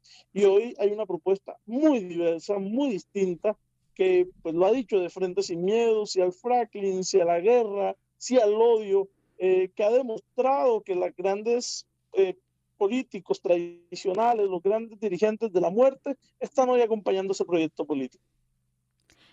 Juan, también preguntarte acerca de, además de esta reflexión que precisamente condensa lo que representan las dos candidaturas, por un lado la vida y por otro lado la muerte, precisamente, ¿qué papel juega en las juventudes de Colombia en este momento el peso de la memoria de lo que fue el conflicto armado? Porque parecería que es algo muy lejano, pero en realidad, bueno, no tiene mucho tiempo, estamos hablando todavía de 2016. Para ustedes, ¿qué representa y qué decisión les anima a tomar esta memoria?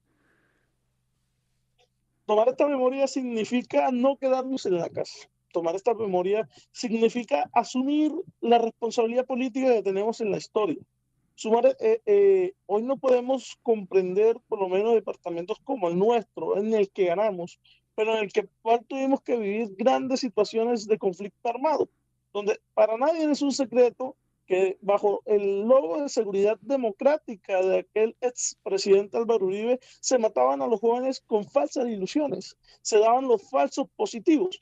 Y un candidato como es el señor de las Priella, que representó a esos parapolíticos, que ha sido un defensor de la mafia, hoy quiere representar unas banderas que nos vuelve a llevar a la guerra, como lo ha dicho él.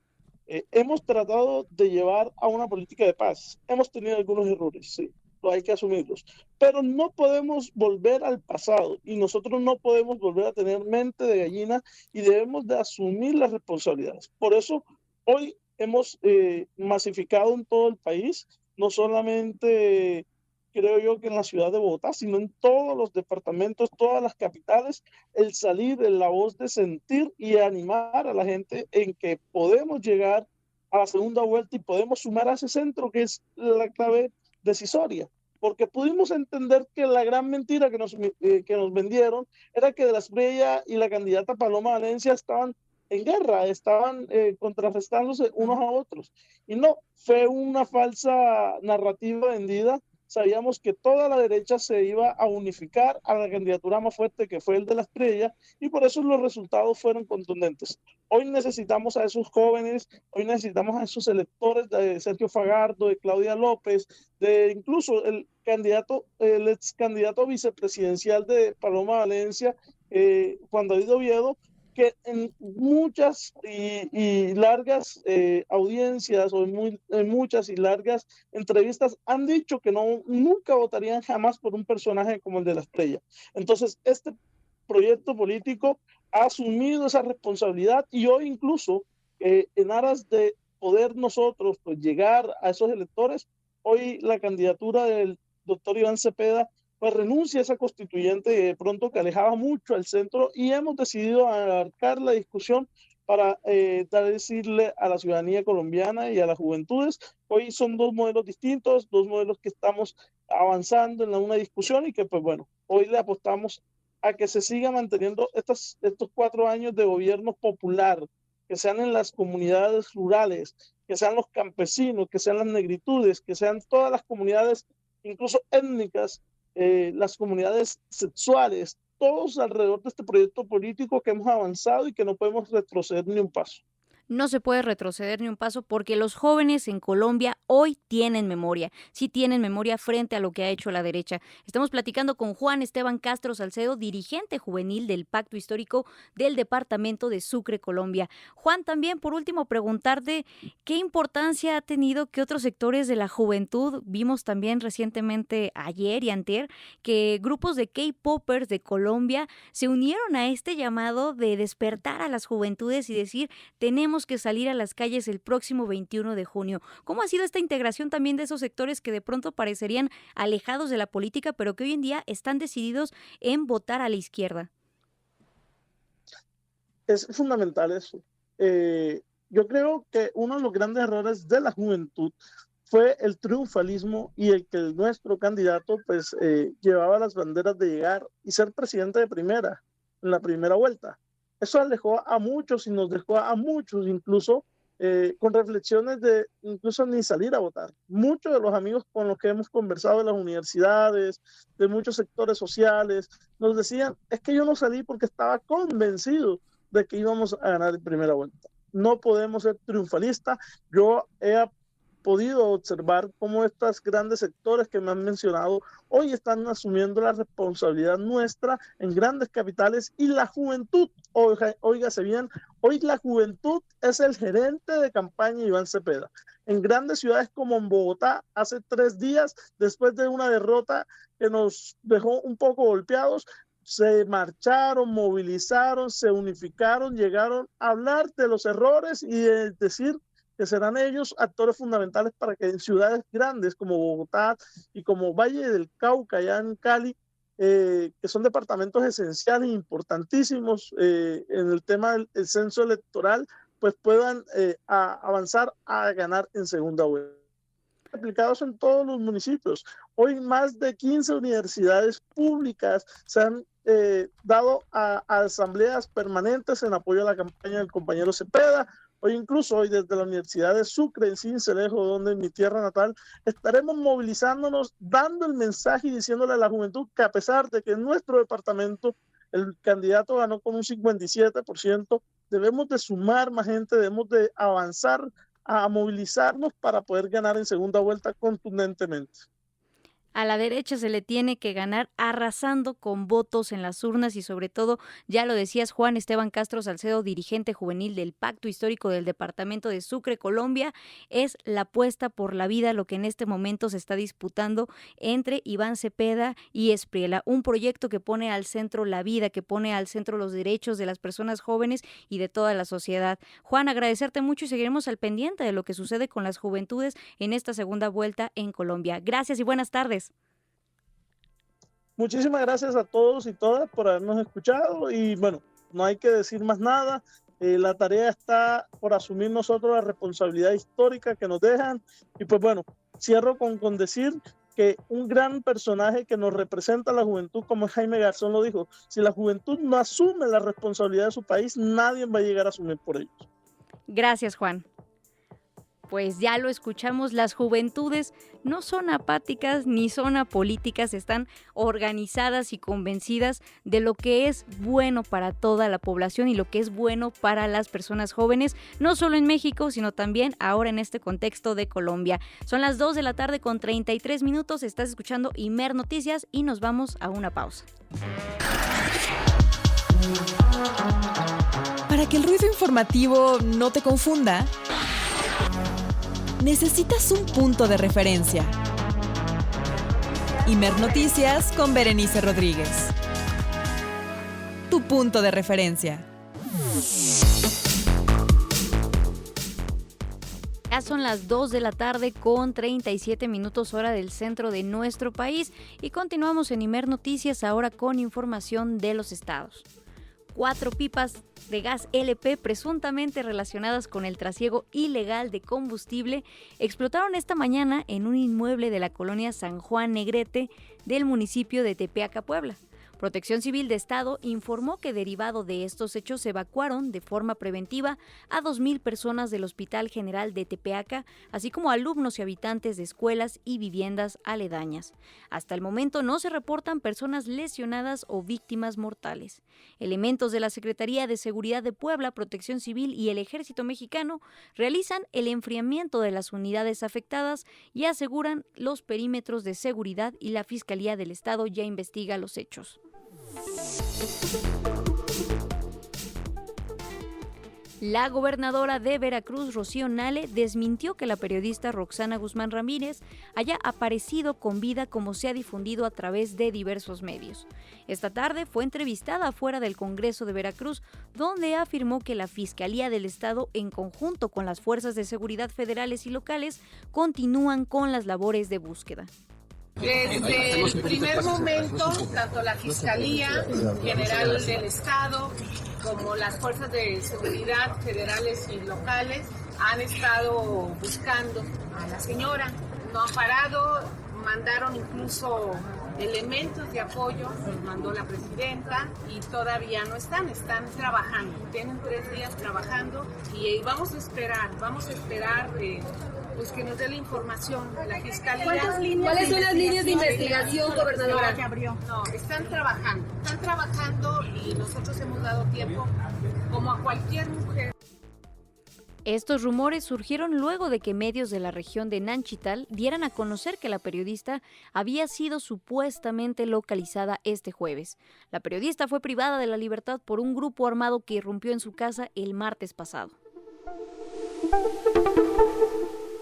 La Secretaría de Educación, Ciencia, Tecnología e Innovación del Estado de México informó que da acompañamiento institucional a los estudiantes luego de la protesta de ayer afuera del Conalep 198 ubicado en el municipio de Huixquilucan. Los alumnos se concentraron dentro del plantel para exigir la destitución de la directora Lisbeth Yacín Vargas, por lo que policías municipales llegaron para dispersar a los alumnos. En redes sociodigitales se difundió un video en el que se observa cómo uno de los jóvenes es sometido y golpeado por los policías. También se difundieron videos en los cuales se ve el momento en que una camioneta de seguridad pública ingresa al CONALEP y los oficiales son repelidos por alumnos, quienes les obligan a salir lanzando objetos contra los elementos. La Secretaría Mexiquense indicó que las actividades académicas se realizarán de manera virtual este jueves y viernes, mientras continúan las medidas de atención derivadas de los acontecimientos y se establece un diálogo con la comunidad estudiantil.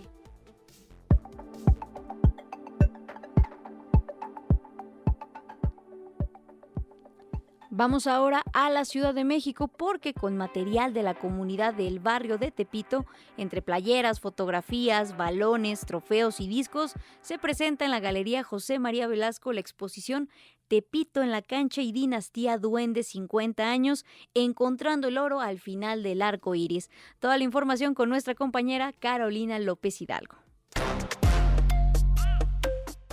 El barrio respalda, se une, congrega y da vida a una nueva curaduría en la que se mira a través de fotografías, balones de piel, tacos, trofeos, recortes de periódicos, playeras, cuadros y esculturas, la importancia del fútbol en la vida de una comunidad fuerte y pujante, la cual se puede apreciar en la exposición Tepito en la cancha. El balompié como símbolo de identidad y orgullo, así lo destacó el habitante y colaborador de varios objetos, Gonzalo Juárez. Pues fue junto siempre, el barrio siempre ha sido muy dado, muy maternal, nos ha ayudado mucho el vivir en vecindades porque nos hicimos muy amigos unos de otros. Prácticamente vivíamos juntos y esto nos llevó a tener mucho conocimiento y sensibilidad para con nuestros compañeros. Esto lo puedo decir a nivel de fútbol, a nivel de cómo era el barrio.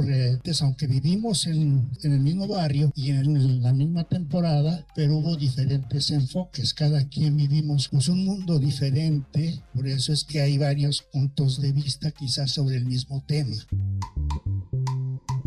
La exposición que se presenta en la Galería José María Velasco reflexiona sobre la aportación social, cultural, deportiva y comunitaria de un barrio que se ha forjado a base de lucha y esfuerzo. Es por eso que se divide en 4 módulos, como lo explicó Luis Miguel León, director del recinto. Fútbol llanero, tal como inició esta cancha de fútbol en el barrio, que fue que la gente junto a la iglesia estaba llena de cascajo, de escombros de casas y se dedicaron a limpiar este espacio y empezaron a jugar fútbol en el barrio. No tenemos la creación de las canchas en el barrio, como el Deportivo Maracaná, y un poco la historia, que ahí es donde nos apoyaron mucho los veteranos que pues llevan años jugando. Otra historia interesante es la playera de Maradona, con la que jugó la final del Mundial, que pues al no tener una playera oficial para jugar esa final, se vinieron a comprar unas playeras al barrio de Tepito, las cuales las estamparon y con esas se hizo ese gran gol de Maradona tan icónico. Y la playera es una de las playeras que se ha vendido más cara en la historia. Como les dije, las gardenias, que es un nota importante hablando de este grupo de equipo trans en el barrio, y también una relación de artistas que han trabajado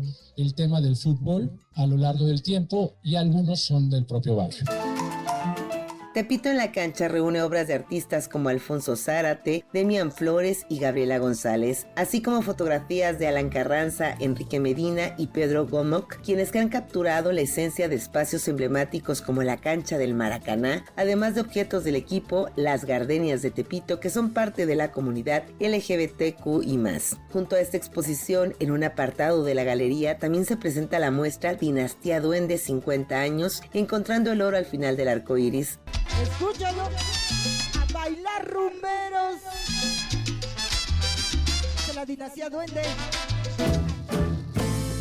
la cual recorre la vida de una de las familias sonideras más importantes, fundada por Ricardo Mendoza García, mejor conocido como Papá Duende. En este espacio, a través de fotografías, discos, video y luces, conocemos la labor de los Mendoza. Para el curador César Martínez, con esta exposición se busca revalorar al sonidero, al que acompaña en todas las etapas de la vida. La exposición es muy humana en el sentido de que se plantea como los tesoros, como un duende que es muy celoso de sus ollas de oro y esto, pues él, a diferencia y un poco ser disruptivo, pues nos permitió abrir esas ollas y presentarlas aquí, y uno de los tesoros pues también son los hijos, ¿no? Entonces aquí la presentación ya es con objetos, con parte audiovisual y con fotografías que tomaron en los últimos 2 años en los que yo estuve conviviendo con Ricardo Mendoza, y pues se presentan tarjetas de presentación desde los inicios, y cómo ha sido esta evolución, y ahora pues ya todo es por Face, QR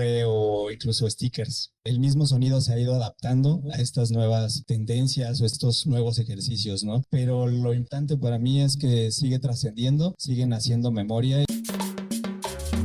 Los Mendoza hoy han pasado la estafeta a la princesa Duende, quien a sus 18 años sigue valorando la enseñanza de su abuelo, que con orgullo sigue los pasos de su madre, la musa mayor, y de su abuela, mamá Duende. Fue el que me enseñó a hacer todo esto, me enseñó mucho de la parte técnica, de los tornamesas, de las consolas, incluso de los cables, y pues fue el que me impulsó, ¿no?, a acompañar a mi mamá. Fue, pues creo que incluso quien impulsó a mi mamá a seguir con un montón de cosas, y pues tuve el gusto de ver que mi abuelo apoyara los inicios de mi abuelita, porque a pesar de que pues mi abuelita lo acompañó por 40 años sin ser sonidera, pues cuando ella decidió que quería hacerlo, él siempre decía, no, pues yo me encargo del puesto, yo me encargo de estas cosas, tú concéntrate en esto, tú toca, tú dale y que te ayude tu nieta. Entonces fue algo muy familiar, muy conjunto, ¿no?, que siempre pues se volvió cómodo, ¿no? Nunca fue como forzarnos, sino que era algo muy natural con lo que yo crecí. Para Imer Noticias reportó Carolina López Hidalgo.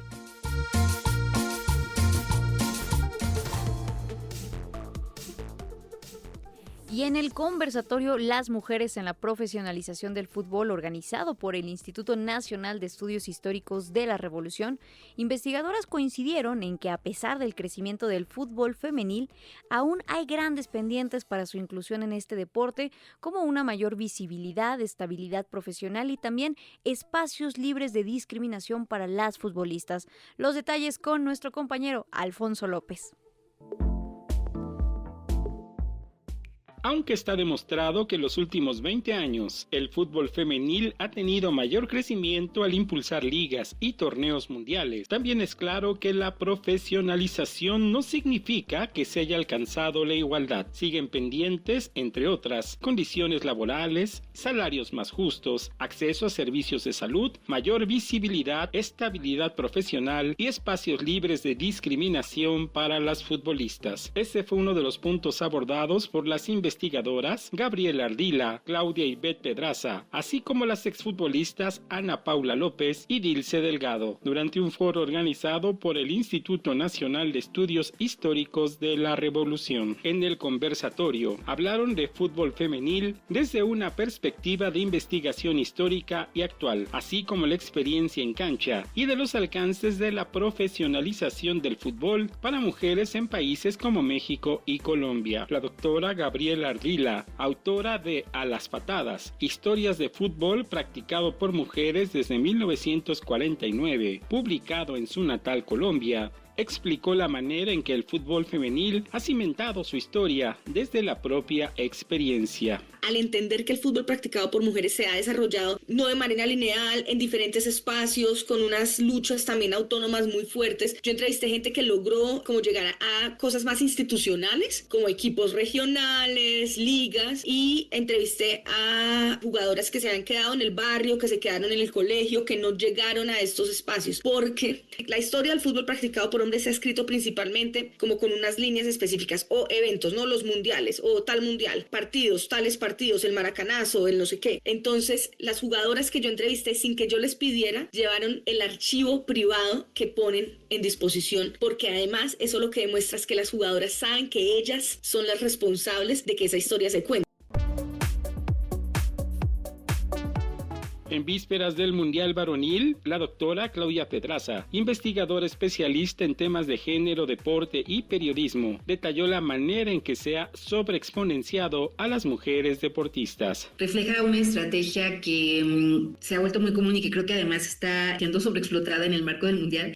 Utilizar a las mujeres para hablar de inclusión en torno a otro tipo de espacios. Todo se vuelve como una forma de discursivamente reconocer al deporte femenil, que siempre siempre va a ser necesario y que siempre se va, digamos, a celebrar, ¿no? Pues no podemos dejar de ver que lo utilizan como un recurso reputacional, porque podemos mucho discutir en términos del discurso que se genera, las campañas, las canciones, las imágenes, pero el cambio cultural pues sigue siendo bien necesario, porque no importa cómo aparezcan las mujeres en el espacio público, y en este caso en el espacio del deporte, la misoginia, los comentarios violentos, el regrésate a la cocina, el seguro eres lesbiana, como si eso fuera un insulto, aparecen siempre.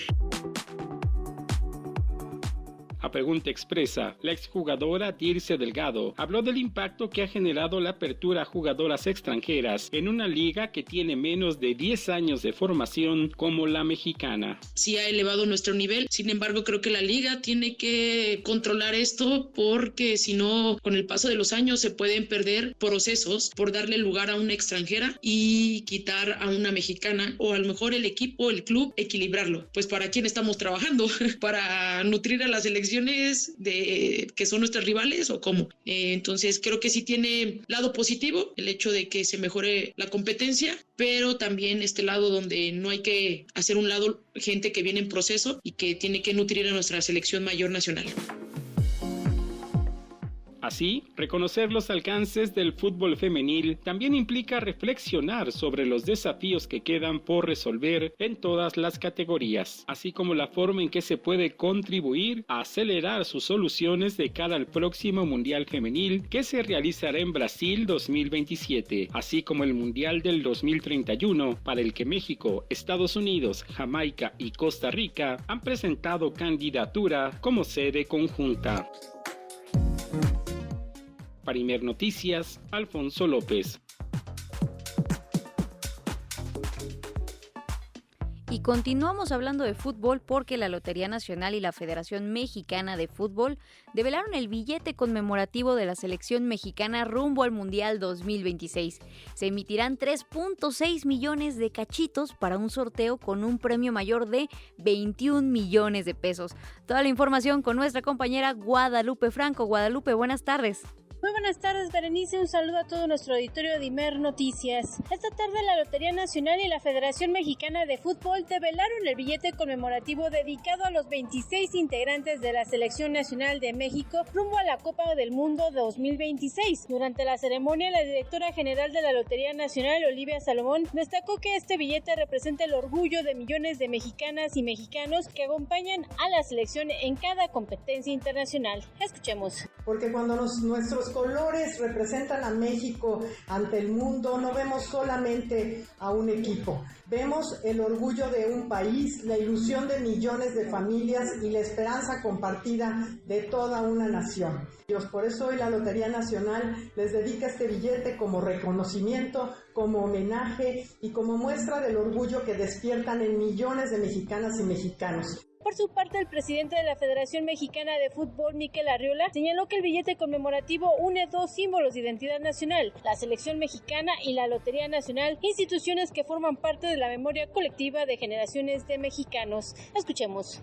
La Lotería Nacional, desde luego, ha acompañado la historia de nuestro país desde 1970, convirtiéndose a su vez en una de las instituciones más emblemáticas. A lo largo de los siglos ha llevado esperanza. Sus sorteos son muy tradicionales, representan memoria colectiva, identidad, y justo por eso este billete tiene tanto significado, porque somos un país milenario y somos un país orgulloso de nuestro pasado, y eso nos da un futuro profundamente prometedor, y somos el único país en recibir 3 mundiales. En su oportunidad, la representante del Gobierno de México para la organización del Mundial 2026, Gabriela Cuevas, afirmó que el torneo ya comenzó a generar entusiasmo en todo el país, al destacar que México es la única nación en recibir por tercera ocasión una Copa del Mundo. Cabe mencionar que el sorteo mayor del billete conmemorativo, del cual se imprimieron 3.6 millones de cachitos, se llevará a cabo el 14 de julio y cuenta con un premio mayor de 21 millones de pesos. Berenice Auditorio, mi reporte. Gracias, Guadalupe, pues ya lo escuchamos, vamos por nuestro cachito mundialista. Continuamos con la información ahora, porque 8 integrantes de la red delictiva El Caballito, dedicada a la falsificación de facturas para el lavado de dinero, fueron vinculados a proceso y recibieron la medida de prisión preventiva oficiosa, informó la Fiscalía General de la República. A través de un comunicado, la FGR informó que las personas identificadas como Michael N., Salvador N., Laura N., Luis N., Manuel N., Elda N., Montserrat N. y Lilia N. fueron presentados ante el juez por su posible participación en el delito de expedición de comprobantes fiscales falsos. De acuerdo con la información, las 8 personas fueron señaladas de pertenecer a una organización delictiva con presencia en 6 estados del país, donde se dedicaban a operaciones con recursos de procedencia ilícita y la emisión de comprobantes fiscales falsos. A las 8 personas se les ratificó la medida de prisión preventiva oficiosa y el juez estableció 2 meses como plazo para realizar las investigaciones correspondientes.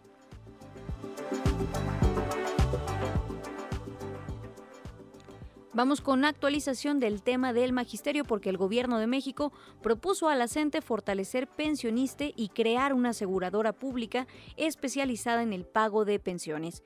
Esta fue la propuesta que hizo el director general del ISSSTE, Martí Batres Guadarrama, en la reunión que sostuvo hoy con representantes de la CENTE. El gobierno federal planteó la posibilidad de crear una aseguradora pública dedicada exclusivamente a la administración y entrega mensual de pensiones a las personas retiradas en coordinación con Pensioniste.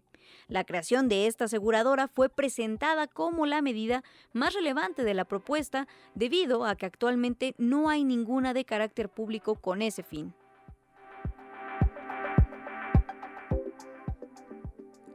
El presidente de Estados Unidos, Donald Trump, reveló un plan para desmantelar una iniciativa del Green New Deal, Gran Acuerdo Verde, que permitiría revitalizar la industria del carbón de Estados Unidos. Estamos tomando casi $200 millones que estaban destinados al Green New Scam, Gran Nueva Escoria, y estamos reasignando ese dinero para que reiniciemos una planta de carbón en Maryland y ayudemos a construir 2 plantas de carbón completamente nuevas en Alaska y West Virginia, declaró Trump durante un mensaje desde su despacho en la oficina Oval. De acuerdo con el plan de Trump, su gobierno destinará $700 millones para la modernización de las centrales eléctricas de carbón en el país.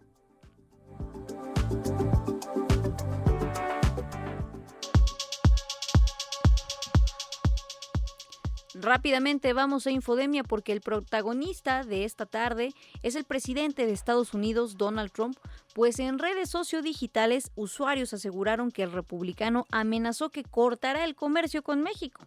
Sin embargo, no existen registros oficiales respecto a estas afirmaciones.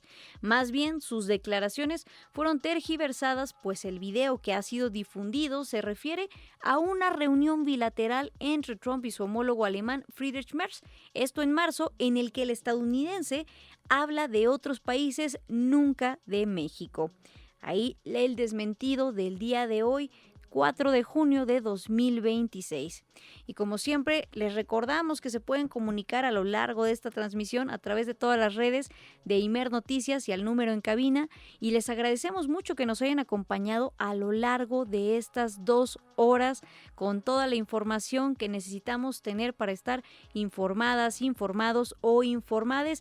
Y también a todas las personas que nos ayudaron a contestar la pregunta del día de hoy, que era que si queríamos tener hijos o nos lo habíamos planteado. De hecho, también acá en redes sociales nos comparte Chay. Yo decidí no tener hijos desde los 9 años, ahora tengo 58 y no me arrepiento. Simplemente no me gustan los niños, tampoco tengo mascotas porque no me gustan. Una opinión completamente válida también. Bueno, llegó el momento de despedirnos, son las 2:59 de la tarde, hora del centro, pero mañana nos escuchamos nuevamente en punto de las 13 horas a través de todas las frecuencias de Imer Noticias y de toda la República Mexicana y también si nos escuchan de fuera de nuestro país. Esto fue todo por hoy. Nos escuchamos mañana.